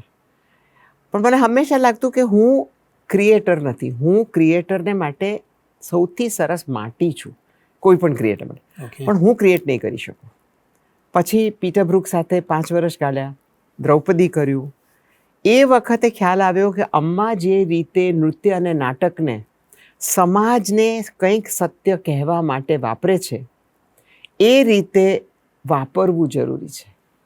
કારણ કે મને જો એમ હોય કે મારે સમાજમાં લોકોને કંઈ કહેવું છે કે આ રસ્તા પર જવાની જરૂર નથી, કે સ્ત્રીઓએ સતી બનવાની જરૂર નથી, કે સ્ત્રીઓનું એકમાત્ર ધ્યેય પુરુષોને સર્વ કરવાનું નથી, કે જે પણ હોય, અહિંસા વિશે હોય કે પર્યાવરણ વિશે હોય, તો એને માટે મારી કળા મારો સૌથી મોટી ભાષા છે. એટલે મહાભારતના 5 વર્ષોની ખૂબ વાતો છે, પણ દ્રૌપદીનું જે મેં કેરેક્ટર કર્યું અને એની ઇફેક્ટ મેં દુનિયાભરની સ્ત્રીઓ પર જોઈ, એટલે હું કન્વિન્સ થઈ ગઈ કે જો એક કેરેક્ટર આટલી બધી સ્ત્રીઓને મોટિવેટ કરી શકે, તો મારી પાસે તો એવા કેટલા બધા કેરેક્ટર્સ છે, તો મારે તો આ જ કરવું જોઈએ. એટલે 1990માં મારી એ જર્ની શરૂ થઈ કે જે આજે પણ ચાલુ છે, કે નૃત્ય, કળા, સંગીત, ફિલ્મ, વિડીયો એ બધા દ્વારા તમે એક કડવા સત્યને ગોળમાં લપેટીને કેવી રીતે લોકોને ગળે ઉતારી શકો. અને દર્પણનું અને મારું મુખ્ય કામ એક તરફ હંમેશા જે શીખવાડવાનું હતું, લોકોને વ્યાકરણ શીખવાડવાનું દરેક કળાનું, અને વ્યાકરણ પાકું કરી અને નિબંધ લખી શકે ત્યાર સુધી પહોંચાડવાના. અને બીજું કે નિબંધ શેના વિશે લખો? તમે સરખી જ નદી વિશે નિબંધ લખવાના છો, કે એ નદી આજે પર્યાવરણનું મોટો પ્રશ્ન બની ગયો છે, એના વિશે નિબંધ લખવાના છો? નિબંધ તો છે જ, કવિતા તો છે જ. મારે ગંગા વિશે લખવું છે, મારે ગંગા વિશે કંઈ કરવું છે, પણ એ ગંગાને આપણે જે વિકૃતિ લીધી છે, એ જ વિકૃતિ આપણે ગંગામાં આપી છે, તો એ ગંગામાં વિકૃતિ દબોળીને કયું સત્ય મળે? એ જાતના પ્રશ્નોને આપણા જ વ્યાકરણને લઈને કેવી રીતે કરી શકાય? એ વ્યાકરણને બીજા નવા વ્યાકરણો સાથે મેળવીને કેવી રીતે કરી શકાય? તમે ટેકનોલોજી, આફ્ટર ઓલ પપ્પાની પણ દીકરી છું, એટલે ટેકનોલોજી બહુ વાલી છે મને. ટેકનોલોજીથી હું ગભરાતી નથી, સાયન્સથી ગભરાતી નથી. એ ટેકનોલોજીને લઈને તમારી નકરી આંખ જે નથી દેખી શકતી, એ તમને હું કેવી રીતે બતાવું? કારણ કે ટેકનોલોજી એ પોસિબિલિટી આપે છે. તો છેલ્લા 25 વર્ષમાં, 24 વર્ષમાં તો એ જ પ્રયાસ કર્યો છે કે એક બાજુ ગ્રામર અડગ હોવું જોઈએ, કારણ કે વ્યાકરણ જાણ્યા વગર હું જોડણીમાં ભૂલ કરું એ ખોટું. વ્યાકરણ જાણીને હું જાણી જોઈને જોડણીમાં ભૂલ કરું તો એનો કોઈ ધ્યેય છે, તો પછી મારે કહેવું પડે કે આ ધ્યેય છે. એવું થઈ ગયું કે ચાલશે, એ ખોટું છે. અને આજે જ્યારે આપણી આખી દુનિયા એક વિઝ્યુઅલ મીડિયમ બની ગઈ છે, ફોન પર ચોંટીને બધા રહે છે. હું હંમેશા જ્યારે પ્લેનમાં જતી હોઉં છું ત્યારે હું જોઉં છું કે એરપોર્ટ પર બેસીને કેટલા લોકો આમ કરે છે અને કેટલા લોકો આમ જુએ છે. ન્યૂઝપેપર પણ વાંચતા હોય, અને 100માંથી 1 વ્યક્તિના હાથમાં ફોન નહીં હોય. એટલે વિઝ્યુઅલ મીડિયમને તમે કેવી રીતે એ જ સવાલોને લઈને વિઝ્યુઅલ મીડિયામાં તમે કેવી રીતે ચેલેન્જ લઈ શકો આજે? વાહ! એ ખરેખર અમારો ધ્યેય રહ્યો છે અને ધ્યેય છે આજે. કે જે લોકો હંમેશા બધું જ ફોન પર કે આઈપેડ પર જોતા હોય, એ લોકોને ફરીથી તમે એક્ટરને સ્પર્શી શકો છો એ માણવાની જે મજા છે, એ કેવી રીતે શીખવાડવાની? તો તમારે પણ કોન્સ્ટન્ટલી તમારી જાતને રિન્યૂ કરવા પડે. યસ. હું જે 2 વર્ષ પહેલાં પણ કરતી હતી એ નહીં ચાલે. તમે 20 વર્ષ પહેલાંની તો વાત જુદી છે, પણ આજે મારે કોઈને ભવાઈ બતાવી હોય તો કેવી રીતે બતાવીશ? એનું કોન્ટેન્ટ શું હશે? એને હું કેવી રીતે એન્હાન્સ કરીશ એનું એસેન્સ લીધા વગર? એટલે પહેલાં તો કળા માટે સમજવું પડે છે અમારે દર્પણમાં કે એક વસ્તુનું એસેન્સ શું છે અને એની આજુબાજુના કપડાં શું છે. કે તમે જો કપડાં બદલો તો એનું એસેન્સ ન બદલાવવું જોઈએ. યસ. પણ આજે આપણે એ કપડાને પણ એનું એસેન્સ માનીએ છીએ. આજે હું ભરતનાટ્યમને લઈને જાતની વસ્તુઓ કરી શકું છું કારણ કે આજે પણ જો તમે મને ચેલેન્જ કરો તો એ જ બૃહદીશ્વરના મંદિરમાં જે ચુસ્ત ભરતનાટ્યમ થતું હતું એવું કરી શકું છું. ઓકે. હું જો કરી શકતી હોઉં તો એ ભરતનાટ્યમ મારું છે, તમારું નથી, કે એ ગુરુઓનું નથી. એ મારે દરેક સેલમાં છે અને મારા સેલ સાથે મારે શું કહેવું છે, મારે શું કરવું છે, એ મારો હક છે. મારા સેલમાં ના હોય ને તમારા લુગડા પહેરીને પછી એમાં હું ચિત્રપુત્ર કરું એ ખોટી વાત. એટલે દર્પણમાં ધ્યેય એ રહ્યો છે કે ભરતનાટ્યમ અને સંગીતને બધા સાથે જીવનના સૂત્રો શીખવાડીએ. અમારા પ્રોગ્રામિંગમાં એવા પ્રશ્નો તમારા મનમાં મૂકીએ કે તમે ફરીથી અમે તો એવા જ, અમારામાં તો આવું જ થાય, અમારામાં આવું ન કરાય, અમારામાં આવું ન બોલાય, એ બધાને ફરીથી ઉકેલો. તમે એ બધા અમારાના વસ્ત્રો પહેરેલા છે પણ એમાં તમારું બિલીફ શું છે? તમે આ નૃત્યની આટલી કઠિન ટ્રેનિંગ લો છો 8 વર્ષ સુધી, તો તમારું ફોકસ ક્યાં છે? તમારું ફોકસ ફરીથી અંદર જઈ શકે છે? કારણ કે નૃત્ય તો એક મીડિયમ છે, એક નિમિત્ત છે. એ નિમિત્ત શેને માટે છે? આપણી કળાઓ શાના માટે જન્મેલી? આપણી કળાઓ જન્મેલી આપણને સારું શું ને ખોટું શું એ શીખવવા માટે. નહીં કે આપણે બેસીને હા હા હા કેટલું સરસ છે એ કરીએ.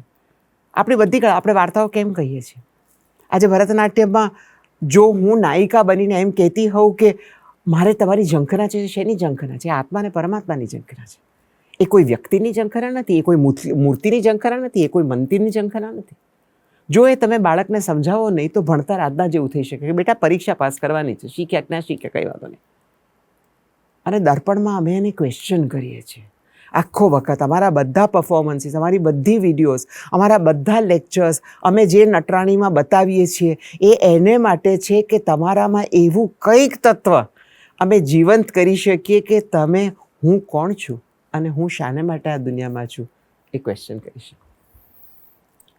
આપનો જે એક બદલાવ આવ્યો અને નૃત્ય હવે કરવાનું છે એવું નક્કી થયું, તો નૃત્યની તૈયારી તો ચાલતી હતી પણ એની સાથોસાથ આપણે કોઈને શીખવવાનું પણ આવ્યું. આપની પાસે જે આવે એને તૈયાર પણ કરવાના આવ્યા. હું શીખવાડતી નથી દર્પણમાં. નહીં, અમારી પાસે બહુ જ સારા શિક્ષકો છે જે પણ દર્પણમાંથી જ મોટા થયા છે. હું ફક્ત એ બાળકો સાથે કામ કરું છું કે જેને આનું પ્રોફેશન લેવું છે. ઓકે. એટલે બેઝિક કરી કાઢે. એટલે તમે નોર્મલ એજ્યુકેશનલ ટીમ ટર્મ્સમાં જો તો પીએચડી સ્ટુડન્ટ સાથે જ હું કામ કરું છું. ઓકે. હું બીજાને ગાઈડ કરું. હું બધા ક્લાસીસમાં જઈને ઊભી રહું. હું કરું કે આ નહીં બાબા, આપણો શ્વાસ છે ને એ એનર્જીમાં તું નાખે તો ઓડિયન્સ સુધી પહોંચે. હું જો ખાલી આનો જ વિચાર કરતી હોઉં તો ઓડિયન્સ સાથે રસ શું છે, રસમાંથી રસિક કેવી રીતે બનાવાય, એની વાત કરું. પણ બેઝિક ટીચિંગ છે અમારા શિક્ષકો કરે છે, હું સુપરવાઇઝ કરું. અને પછી જ્યારે એ લોકો એ બહુ જ કઠિન ડિસિઝન લે કે મારે આને પરસ્યુ કરવું છે તો પછી હું કામ કરવા માંડું. એટલે એ kind of managing, mentoring. Okay. Entire institute. હા, મેનેજ કરું છું બધું જ, એડમિનિસ્ટ્રેટ કરું છું. હવે તો કળાને માટે ઓછા ને ઓછા નાણાં આવે છે. એમાં પણ હું જે જાતનું કામ કરું છું, દર્પણ જે જાતનું કામ કરે છે, અમે જે કામ ઈચ્છા કરીએ છીએ કરવાનું, એમાં તો હંમેશા લોકો પૈસા મૂકે એ કઠિન છે. આજે બીજા બધા તણાવ છે, સામાજિક તણાવ છે, પોલિટિકલ તણાવ છે, એટલે લોકો બહુ ડરપોક બનીને બેઠા છે કે કોઈ પણ સવાલ પૂછાય નહીં. અને અમારું તો બધું જ કામ સવાલનું છે. કારણ કે હું માનું છું કે આપણે આજે હિન્દુ ધર્મની વાત કરીએ છીએ, એ ધર્મમાં પ્રશ્ન જ છે. પ્રશ્ન જ પૂછતા હતા બધા, અને એ જ કહ્યું છે કે પ્રશ્ન પૂછો અને જવાબ શોધો. કોઈ બોધ હતો જ નહીં. એ બોધ બધું પરદેશના બીજા ધર્મમાંથી આવ્યું છે કે હું તમને કહું કે આ 10 વસ્તુ કરશો તમારું નિર્વાણ થઈ જશે. એ આપણા ધર્મમાં તો છે જ નહીં. પણ એ કઠિન વસ્તુ છે ને, દરરોજ પોતાની જાતને સવાલ પૂછો કે આ સાચું છે કે નહીં. પણ અમે તો દર્પણમાં સવાલ જ પૂછીએ છીએ. દર્પણના માઇલસ્ટોન જેને કહીએ કે જેને આજની તારીખે આવતે વર્ષે 75 વર્ષનું થશે. હો, એ મોટો માઇલસ્ટોન. અને એવા યાદગાર પ્રસ્તુતિ જે હજુ પણ આપના મગજમાં હોય, ભલે ને આજથી 20-25 વર્ષ એ પહેલા મારે માટે બહુ જ મુશ્કેલનો સવાલ છે. મને લોકો પૂછે છે કે તમારો ફેવરેટ રંગ કયો, તમારું ફેવરેટ પુસ્તક કયું, અને હું કહું છું કે એ તો દિવસ ઉપર આધાર. આજે કદાચ જુદું પુસ્તક મારા મનમાં રમતું હશે, આજે કદાચ જુદો રંગ રમતો હશે, એ જ રીતે આજે કદાચ જુદી કલાકૃતિ રમતી હોય. એક વસ્તુ તમને કહું કે આજે હું જે છું એ જે 5 વર્ષ મેં ખૂબ એકલાપણમાં પીટર બ્રુકના મહાભારતમાં ખરી મલ્લિકાને ઓળખી, ખરી મલ્લિકાનું આત્મમંથન કરવું પડ્યું, એ 5 વર્ષમાં ઘડે. કારણ કે હિન્દુસ્તાનમાં હંમેશા પરિવારનો સાથ હતો. હું પડીશ તો કોઈ ઉપાડવાવાળું હશે, એ સર્ટન્ટી હતી. પણ ત્યાં સાવ અકેલી હતી, કોઈ દોરી નહોતી, ભાષા જાણતી નથી, ભાષા શીખવાની હતી. હું એકલી જ હતી કે જે આખા મહાભારતને આર્ગ્યુ કરવા માટે ત્યાં બેઠેલી. મારા મહાભારતને જાણેલા એક વાર્તાને નહીં, પણ મહાભારતના એસેન્સને. અને પહેલીવાર ખૂબ ઊંડાણમાં મારી જાતને તદ્દન એકાંતમાં મારા પગ પર, મારા વિચાર પર કોઈ નાડાદોરી વગર કેવી રીતે ઊભી રહું એ શીખવું પડ્યું. અને એટલે પરિવર્તિત મલ્લિકા બહાર આવી, એ આજની મલ્લિકા. અને મારા પ્રશ્નનો જવાબ મળી ગયો છે. પણ આપે જેનો 2-3 વખત ઉલ્લેખ કર્યો છે, એ વાત એટલે મને પૂછવી છે કે અત્યારના વાતે લોકો એવું કહે છે કે હું ડિપ્રેશનમાં છું. આપને ખ્યાલ છે, યુવાનો તો એવું માને છે. સાયકેટ્રિસ્ટ જેને એમ કહે કે નાને ડિપ્રેશન ન કહેવાય, તો પણ એ તો એની સાથે જોડાયેલા જ રહે છે. તો આપણે કહ્યું કે ગાળો મેં એવું વિતાવ્યો, પણ આપની વાત ઉપરથી ક્યાંય એવું લાગતું નથી કે આ વ્યક્તિ તો કોઈ વાર ડિપ્રેશનમાંથી પસાર થયું હોય. તો હાઉ ટુ ઓવરકમ? એનો કોઈ એક જવાબ નથી. હું ખાલી હું શું કરું છું, કે મેં શું કર્યું, એ હું શેર કરી શકું. એવા લોકો કે જે મને નગ્ન પણ પ્રેમ કરે છે, એવા લોકોનો સાથ મળ્યો, એવા લોકોનો કાન મળ્યો. સંગીત અને પુસ્તકોએ ખૂબ મદદ કરી. મારા કૂતરાઓએ ખૂબ મદદ કરી. એ લોકોનો અપાર અને અનક્વેશ્ચનિંગ પ્રેમ. અને એ લોકોના ઉપર જે પ્રેમ કરવાથી મારામાં આવે છે, એ મારા જવાબો હતા. અને કે ડિપ્રેશનથી ગભરાઈ નહીં જવું, એમ જાણવું કે જેમ દિવસ આવે છે ને રાત આવે છે એમ થવાનું છે. એને ડીલ વિથ કરવા માટે દરેક વાર તમારી પોતાની નાની કિટ ભેગી કરવી. મારા બાળકો ફોર ઇન્સ્ટન્સ જાણતા હતા કે 2 કે 3 એવા ગીતો હતા કે માના મોઢા પર આજે સ્મિત થોડું ઓછું હોય તો આ ગીત વગાડો તો 5 મિનિટમાં સારા થઈ જશે. અને થતી હતી. નૃત્ય કરું, મારા રૂમમાં ગમે તે સંગીત શરૂ કરી અને નૃત્ય કરું. મને લાગે છે કે કોઈ પણ ફિઝિકલ એક્ટિવિટી કરવાથી, ફોર્સ કરવાથી આપણા બોડીમાં જે હોર્મોનલ ચેન્જીસ થાય છે અને જે એન્ટી ડિપ્રેસન્ટ કેમિકલ્સ છે, જેમ કે ઓક્સિટોસિન છે, ડોપામાઇન છે, મેલેટોનિન છે, એ તમે ચાહો કે ન ચાહો તો એ ફિઝિકલ વસ્તુ કરવાથી તમારામાં પદાર્થ એ ઉપજાય જ છે. Absolutely right. તો એ ઉપજાવો તમે. મારે કસરત કરવી છે કે નથી કરવી, હું કરીશ જ. અને એનાથી ઓટોમેટિકલી એક ફીલ ગુડ ફિલિંગ આવે છે. એટલે દરેક ડિપ્રેશનને તમે આવકારો કે આમાંથી હું શું શીખું, આમાંથી હું કેવી રીતે યુક્તિઓ શોધું.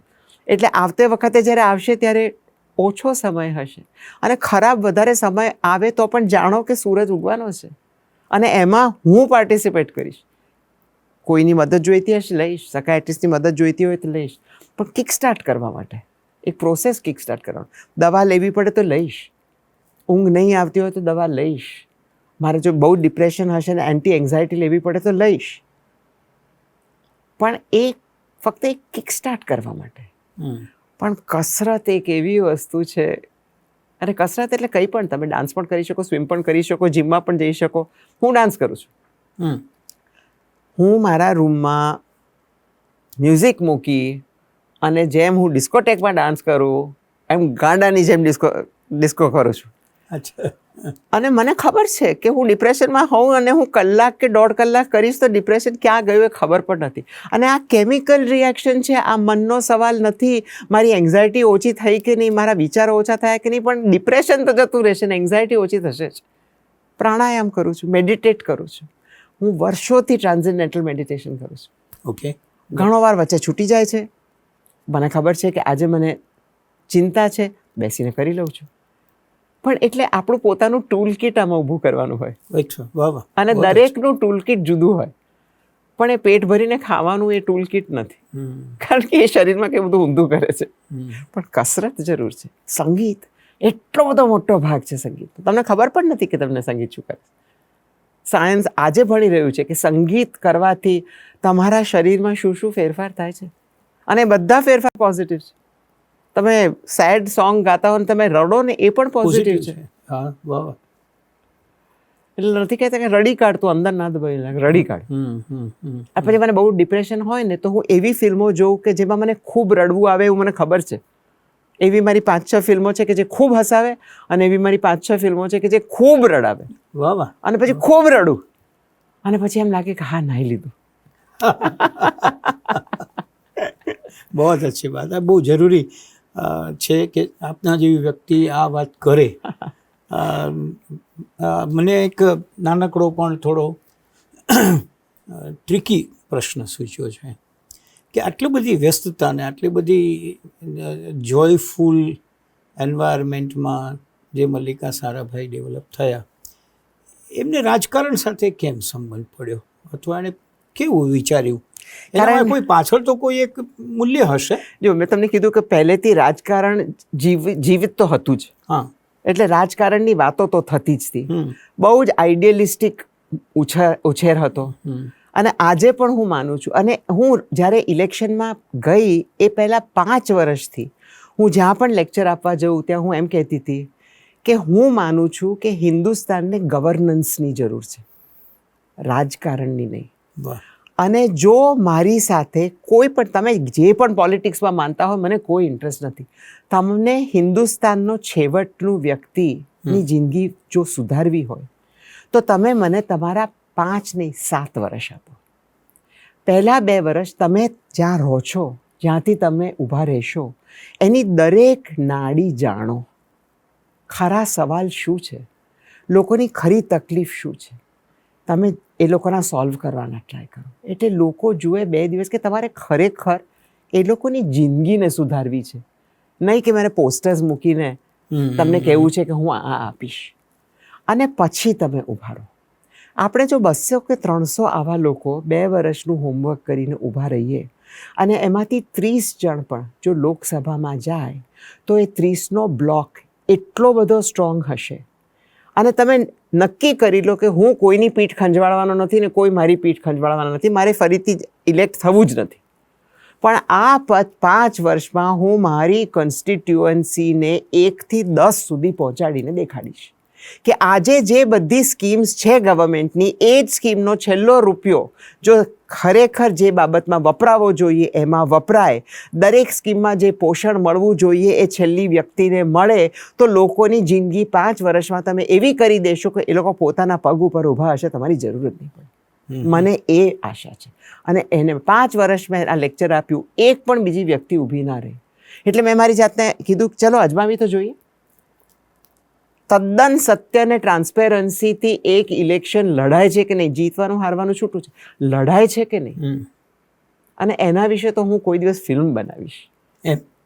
કોણ કેટલા પાણીમાં ઊભું છે ને કોણ કોની સાથે દોસ્તીઓ કરી કાઢે છે, અને ક્યાં કટ્ટા દુશ્મનો પણ જો બહારની વ્યક્તિ એ લોકોનું આખું માળખું આમ કરવા આવી હોય તો એકદમ મિત્રો બની જાય છે, એ બધું મને ફર્સ્ટ હેન્ડ ખબર છે. એ એક બીજી વાત છે.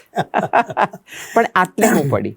અને મને જોઈને ઘણા નાના જગ્યાઓથી લોકો ઊભા થયા છે, જીત્યા પણ છે અને પરિવર્તન પણ કરી રહ્યા છે. એટલે એ મારા જે 2.5 મહિનાનો લર્નિંગ કર્વ હતો એક ગજબનો લર્નિંગ કર્વ હતો. અને હવે હું કહી શકું કે હું ખરેખર રાજકારણને અંદર બહાર જાણું છું, ગંદકી જાણું છું, ઉકેડો જાણું છું. બદલવો ખૂબ જરૂરી છે. એટલે સત્તાને બદલે પાવરને બદલે સર્વિસ માટેની જે મૂળ ગવર્નન્સ, હા, politics unto the last governance, governance. Governance નહીં તો તમે વિચાર કરો કે 75 વર્ષ આપણને થયા, તમે આંકડો મૂકો કે કેટલા પૈસા ગયા છે અને ચેન્જ ન આવી શક્યું કેવી રીતે બને? એટલે હું તો ઈચ્છા કરું, આજે હું યુવાનો સાથે વાત એટલા માટે જ કરું કે આઈડિયલિઝમ રાખો, આપણે બદલાવ લાવી શકીએ છીએ.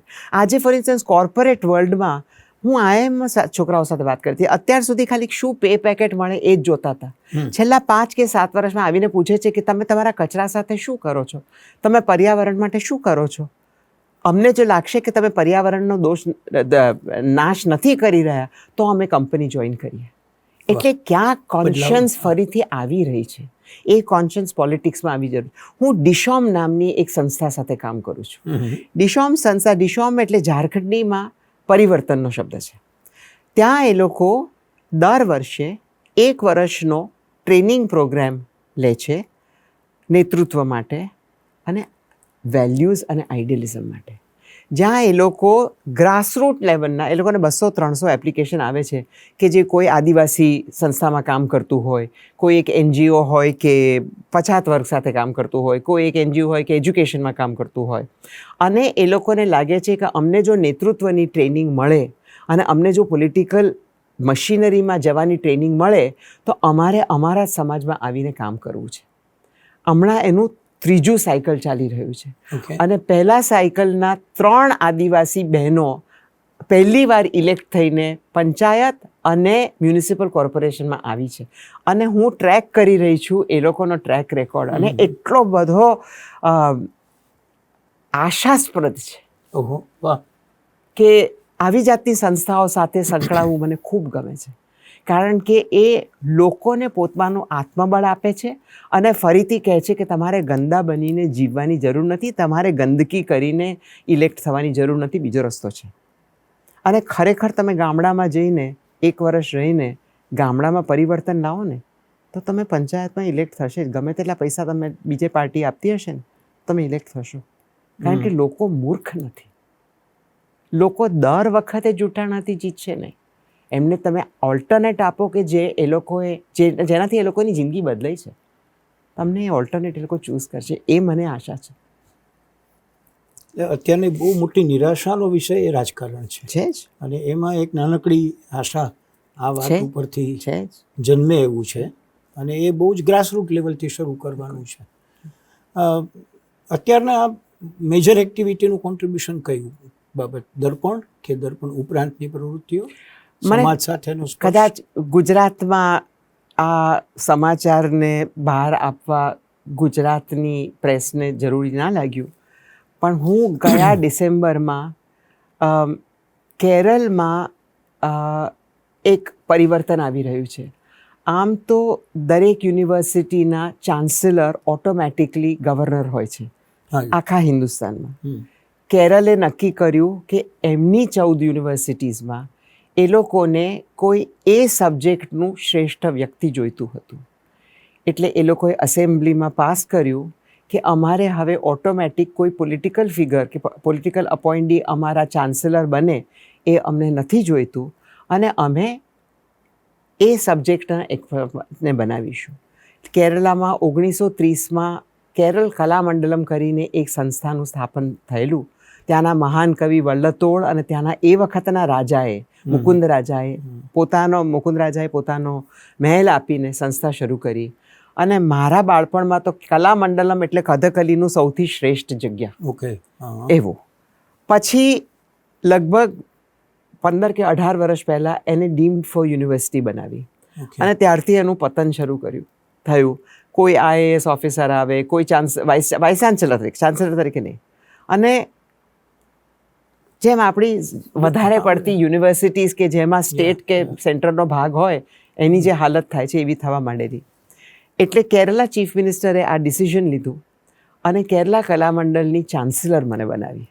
એમ એટલે ઓહો. છેલ્લા 10 મહિનાથી હું ચાન્સેલર છું ને એમને એવી જ ચાન્સેલર જોઈએ કે જે જઈને આખા ઇન્સ્ટિટ્યુશનને શેકઅપ કરે અને ફરી જે આંતરરાષ્ટ્રીય ખ્યાતિ પર એ ઇન્સ્ટિટ્યુશન હતું એ ત્યાં લઈ જાય. એટલે મારો 40 વર્ષથી દર્પણનો જે એક્સપિરિયન્સ છે અને મારો પરફોર્મિંગ આર્ટિસ્ટ તરીકે એક્સપિરિયન્સ છે એ લઈને મારો ખાસો સમય એ ઇન્સ્ટિટ્યુશનને ફરીથી જીવિત કરવામાં, એમાંથી જે પેટ્રિયાર્કી છે, જે કમ્યુનલિઝમ છે, જે કાસ્ટિઝમ છે, એ બધું તરત જ દૂર કરીને શિક્ષણ બધાને માટે છે.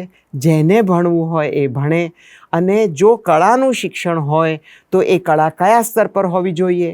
આ બધી સંસ્થાઓ ટેકનોલોજીથી ખૂબ ડરે છે. કેવી રીતે ન ડરે, કેવી રીતે ટેકનોલોજીને અંદર લઈ આવાય, કેવી રીતે સાહિત્ય પરિષદ સાથે કામ કરીને નવા સબ્જેક્ટ્સ લઈ આવાય, કેવી રીતે ફિલ્મ એકેડમી સાથે કામ કરીને એ લોકોને લાવી શકાય કે એ લોકો કલાકારો સાથે, કળાના સ્ટુડન્ટ સાથે કામ કરે. બહુ જ એક્સાઇટિંગ છે. કેરળે જ મને આટલું બધું કામ કરીને ઠેઠ ગ્રાસરૂટ્સમાં કામ કરી, ગામડે ગામડે જઈને હું તો એ સ્ટેટને માની ગઈ છું. કળા, જો તમે કલાકાર કે લેખક હો તો ત્યાં જઈને માણો કે ખરો પ્રેમ અને ખરું રિસ્પેક્ટ એટલે શું. ગોડ ઝોન કન્ટ્રી છે ખરેખર. પણ God zone without God, God zone country છે. યસ, પણ ત્યાં જે કળા ધગધગે છે અને કળાનો પ્રેમ ધગધગે છે, મેં દુનિયામાં ક્યાંય જોયું નથી. ખરેખર દુનિયામાં ક્યાંય જોયું નથી. એટલું બધું જીવંત છે ને એટલું બધું લોકોના ગામડાઓમાં કે જ્યાં કોઈ સહાયતા ન મળતી હોય એવા ગામડામાં 7-7 દિવસના નાટકના અને સંગીતના ફેસ્ટિવલ કરે છે. કેવી રીતે કરે છે? દરેક ઘરમાં જઈ અને કોઈને 2 કિલો ભાત આપવા, 2 કિલો ચોખા આપવા, 2 કિલો ચોખા આપે. કોઈ ગાયના 15 દિવસનું દૂધ કમિટ કરે અને એને વેચી, એને મોનેટાઈઝ કરીને દરેક ગામડામાં ફેસ્ટિવલ્સ ચાલે છે. ઓહો, આપણે ખ્યાલમાં જ નથી. હા, મને પણ હમણાં જ ખબર પડી, કારણ કે હું દરેક જગ્યાએ જઉં છું. હું તો એક મારો ભાગ કેરળનો છે, પણ આ જાતનું હેન્ડ્સ ઓન મેં કોઈ દિવસ કેરળમાં કામ નથી કર્યું. અને ક્યાં ક્યાં લાઇબ્રેરીઝ ને ક્યાં ક્યાં કેવી કેવી જગ્યાએ બાળકો પુસ્તક વાંચતા હોય ને. આમ ગુજરાતથી તો જઈને એમ કોઈ હું માર્સમાં ઉતરી હોય એવું છે. અચ્છા. એટલે ઘણું બધું સમય ત્યાં જાય છે. પણ દર્પણનો જ બધો મારો વ્યવહાર અને એક કલાકાર તરીકે ત્યાં કોઈ દિવસ એવી વ્યક્તિ આવી જ નથી કે જેણે આર્ટ્સ એડમિનિસ્ટ્રેશન પણ કર્યું હોય અને આજે પણ કલાકાર છે. એટલે ત્યાંના કલાકાર પહેલાં તો એડમિનિસ્ટ્રેટરને એવું કે ભાઈ એવું છે ને, તમે સમજો નહીં, તમે કલાકાર નથી ને એટલે તમે ના સમજો અમારી. મને એવું કહી જ નથી શકાતું. અને ત્યાંનું એડમિનિસ્ટ્રેટર આર્ટિસ્ટને એમ કે તમે ના સમજો, આ બધા રૂલ્સ હોય ને તમે ના સમજો, એ પણ મને કહેવાયું નથી. એટલે બંને બાજુથી મને ખૂબ મજા આવે છે આ બધું ચેન્જ કરવામાં. પહેલાં જ વર્ષમાં મેં એ રૂલ તોડી નાખ્યો કે અમુક જ લોકો અમુક કોર્સમાં આપી શકે. આજે there is no gender discrimination, there is no caste discrimination. કેરળમાં આપણા બધા જ સમાજમાં એવું છે કે ઢોલીઓ હોય તો અમુક જ જાતિના હોય અને ફલાણા હોય તો અમુક જ જાતિના હોય. કોઈ ચામડા સાથે કામ કરવું હોય તો ફલાણી જ જાતિના હોય. એ બધું તોડી કાઢ્યું છે કેરળમાં. અને આ વખતના એડમિશનમાં એવા લોકો એવા કોર્સીસમાં આવ્યા છે કે જે 100 વર્ષની હિસ્ટ્રીમાં આવ્યા નથી. ઓકે. અને શિક્ષકોને બી સાથે લઈ જવાના હોય, એ લોકો પણ ગભરાઈ ના જાય, એ લોકોને પણ એમ ના લાગે કે એમનું રિસ્પેક્ટ ઓછું થાય છે. એટલે રિસ્પેક્ટનું ડેફિનેશન શું એ બદલવું પડે છે. કે રોફ મારવાથી રિસ્પેક્ટ નથી મળતો. રિસ્પેક્ટ અને આ જે હું કહેતી હતી ને કે એસેન્સ શું છે ને કપડાં શું છે, યસ, એ શોધવા માટે લોકો ગભરાય છે. એમ્પરર્સ રોબ જેવું. હા, યા. કે જો તમે એ કળાને નગ્ન કરશો તો જ તમને ખબર પડશે કે આમાં શું રાખવા જેવું છે ને શું પરિવર્તન થઈ શકે એવું છે. એટલે ખૂબ મજા કરું છું. દર્પણમાં તો ઓફકોર્સ બધું કામ ચાલે છે, નવા પ્રોડક્શન ચાલે છે. આ વખતે નટરાણીમાં બહુ જ એક્સાઇટિંગ સિઝન છે. એટલે એ સિઝન આખી પ્લાન કરવી પડે છે. દુનિયાભરના કાર્યક્રમો જોઈને પછી અમદાવાદ શહેરને કેવી રીતે એક કળાનું સેન્ટર બનાવીને જાળવી રખાય, એટલે એની ખૂબ મહેનત થાય છે. વિદેશ પ્રવાસો પણ આપણા ઘણા બધા થયા છે. ઘણા બધા થયા છે, હજુ પણ થાય છે. એમાંનો કોઈ એવું એક આપણને મનમાં યાદ રહ્યું હોય એવો કોઈ પ્રસંગ ખરો કે ભાઈ? એવા ઘણા બધા પ્રસંગો છે. બેલ્જિયમમાં એક નાના ગામડામાં મારી પહેલી ટૂરમાં ગયેલી અને શો પત્યો પછી એક ખાસા ઉંમરવાળા બહેન સફેદ વાળવાળા આવ્યા અને હું તો એ વખતે ફ્રેન્ચ બોલતી નથી એટલે એમણે મારા ટ્રાન્સલેટરને એમ કીધું કે એમને કહેશો કે હું કોઈ પણ બ્રાઉન રંગની સ્કિનને અડકી નથી, હું એમની ચામડી અડકી શકું. ઓહો 1977ની વાત કરું છું. ઓહો વાહ. એટલે મેં કીધું આવીને અડે, મારા ખૂબ લાંબા વાળ હતા, વાળને અડ્યા. એ જ ટૂરમાં પેરિસમાં હું આખું અઠવાડિયું સરખા જ થિયેટરમાં સરખો જ શો કરતી હતી. 5મે દિવસે મેં જોયા કે ઘણા બધા સરખા જ ઓડિયન્સ આવ્યા છે અને પાછળ આવીને મને પૂછે કે ગયા કાર્યક્રમમાં ગીત ગોવિંદની આ પંક્તિમાં તમે આ મુદ્રા કરેલી, આજે તમે બીજી મુદ્રા કરી, કેમ? આવું ઓડિયન્સ મેં જોયું નથી. ઓહો એટલે જે રસિકની વાત છે ને, હા, રસથી રસિકવાળી વાત થઈ. એ એટલે આવા તો બધા ઘણા બધા સુરીનામમાં હતા અને સુરીનામમાં લાખો લોકો બિહારથી શુગર કેનમાં કામ કરવા 1820માં 1830માં ગયેલા કે જે હજુ પણ ભોજપુરી ગાય છે પણ એનો એક પણ શબ્દ શું છે ખબર નથી પડતી. અને ત્યાં 10,000 શેરડીના ખેતરોમાં કામ કરતા લગભગ બધા ભોજપુરી લોકોને માટે 2 ટ્રકને ભેગી કરીને ટ્રક ખોલી અને એ અમારું સ્ટેજ અને આગળ બીજી 2 ટ્રકને એની હેડલાઇટ ઉપર અમે ડાન્સ કરીએ છીએ. ઓહો હા, ક્યાં વાત. આવું પણ બન્યું છે. એટલે એ પાછી ત્રીજી જ પુસ્તક. એમેઝિંગ. કારણ કે આપણે રો સ્ટેજ તો ઘણા જોયા છે પણ ટ્રકનું સ્ટેજ થાય બિલકુલ એ કોન્સેપ્ટ પણ આપણને મજાનો લાગે છે. આપની સાથે ઘણો બધો સંવાદ કરતા જ રહીએ એવું ઈચ્છા થાય, કારણ કે તમે જુઓ એક વિદેશ પ્રવાસમાંથી 3-4 વાત નીકળી આવી છે. કારણ કે આ બધા સ્મરણો એવા છે કે હું એવું માનું છું અને અમારો આ પ્રયાસ એટલા માટે છે કે આવતી પેઢી સુધી આ પહોંચવું જોઈએ કે જેથી કરીને એને ખ્યાલ આવે કે આવું બધું જિંદગી છે ને, હા, આપણે બનાવીએ ને તો એ ગીત છે. ગીતમાં કોમળ સ્વર પણ હોય અને તીવ્ર સ્વર પણ હોય, પણ એને ગીત બનાવવું કે નહીં એ આપણા ઉપર આધાર છે. ક્યાં વાત. હું આભાર નથી માનતો પણ બહુ અહોભાવ વ્યક્ત કરું છું, બહુ અહોભાવ વ્યક્ત કરું છું કે આટલો સરસ મજાનો સમય વિશ્વકોશ અને સંતુલન સાથે આપણે વિતાવ્યો. અને હું પ્રાર્થના પણ કરું કે આપના જે ઉત્તમ મનની અંદર ઉત્તમ વિચારો આવે છે એને ઉત્તમ ફળદાયી રીતે આપ પ્રસ્તુત કરી શકો ભવિષ્યમાં. અને આપણી સંસ્કૃતિ કે વિશ્વ એકની જે વાત છે એને બહુ જ સુંદર રીતે આપણે ચરિતાર્થ કરી શકીએ. ઈશ્વર આપને પૂરી શક્તિ આપે એવી પ્રાર્થના છે. નમસ્કાર. બસ.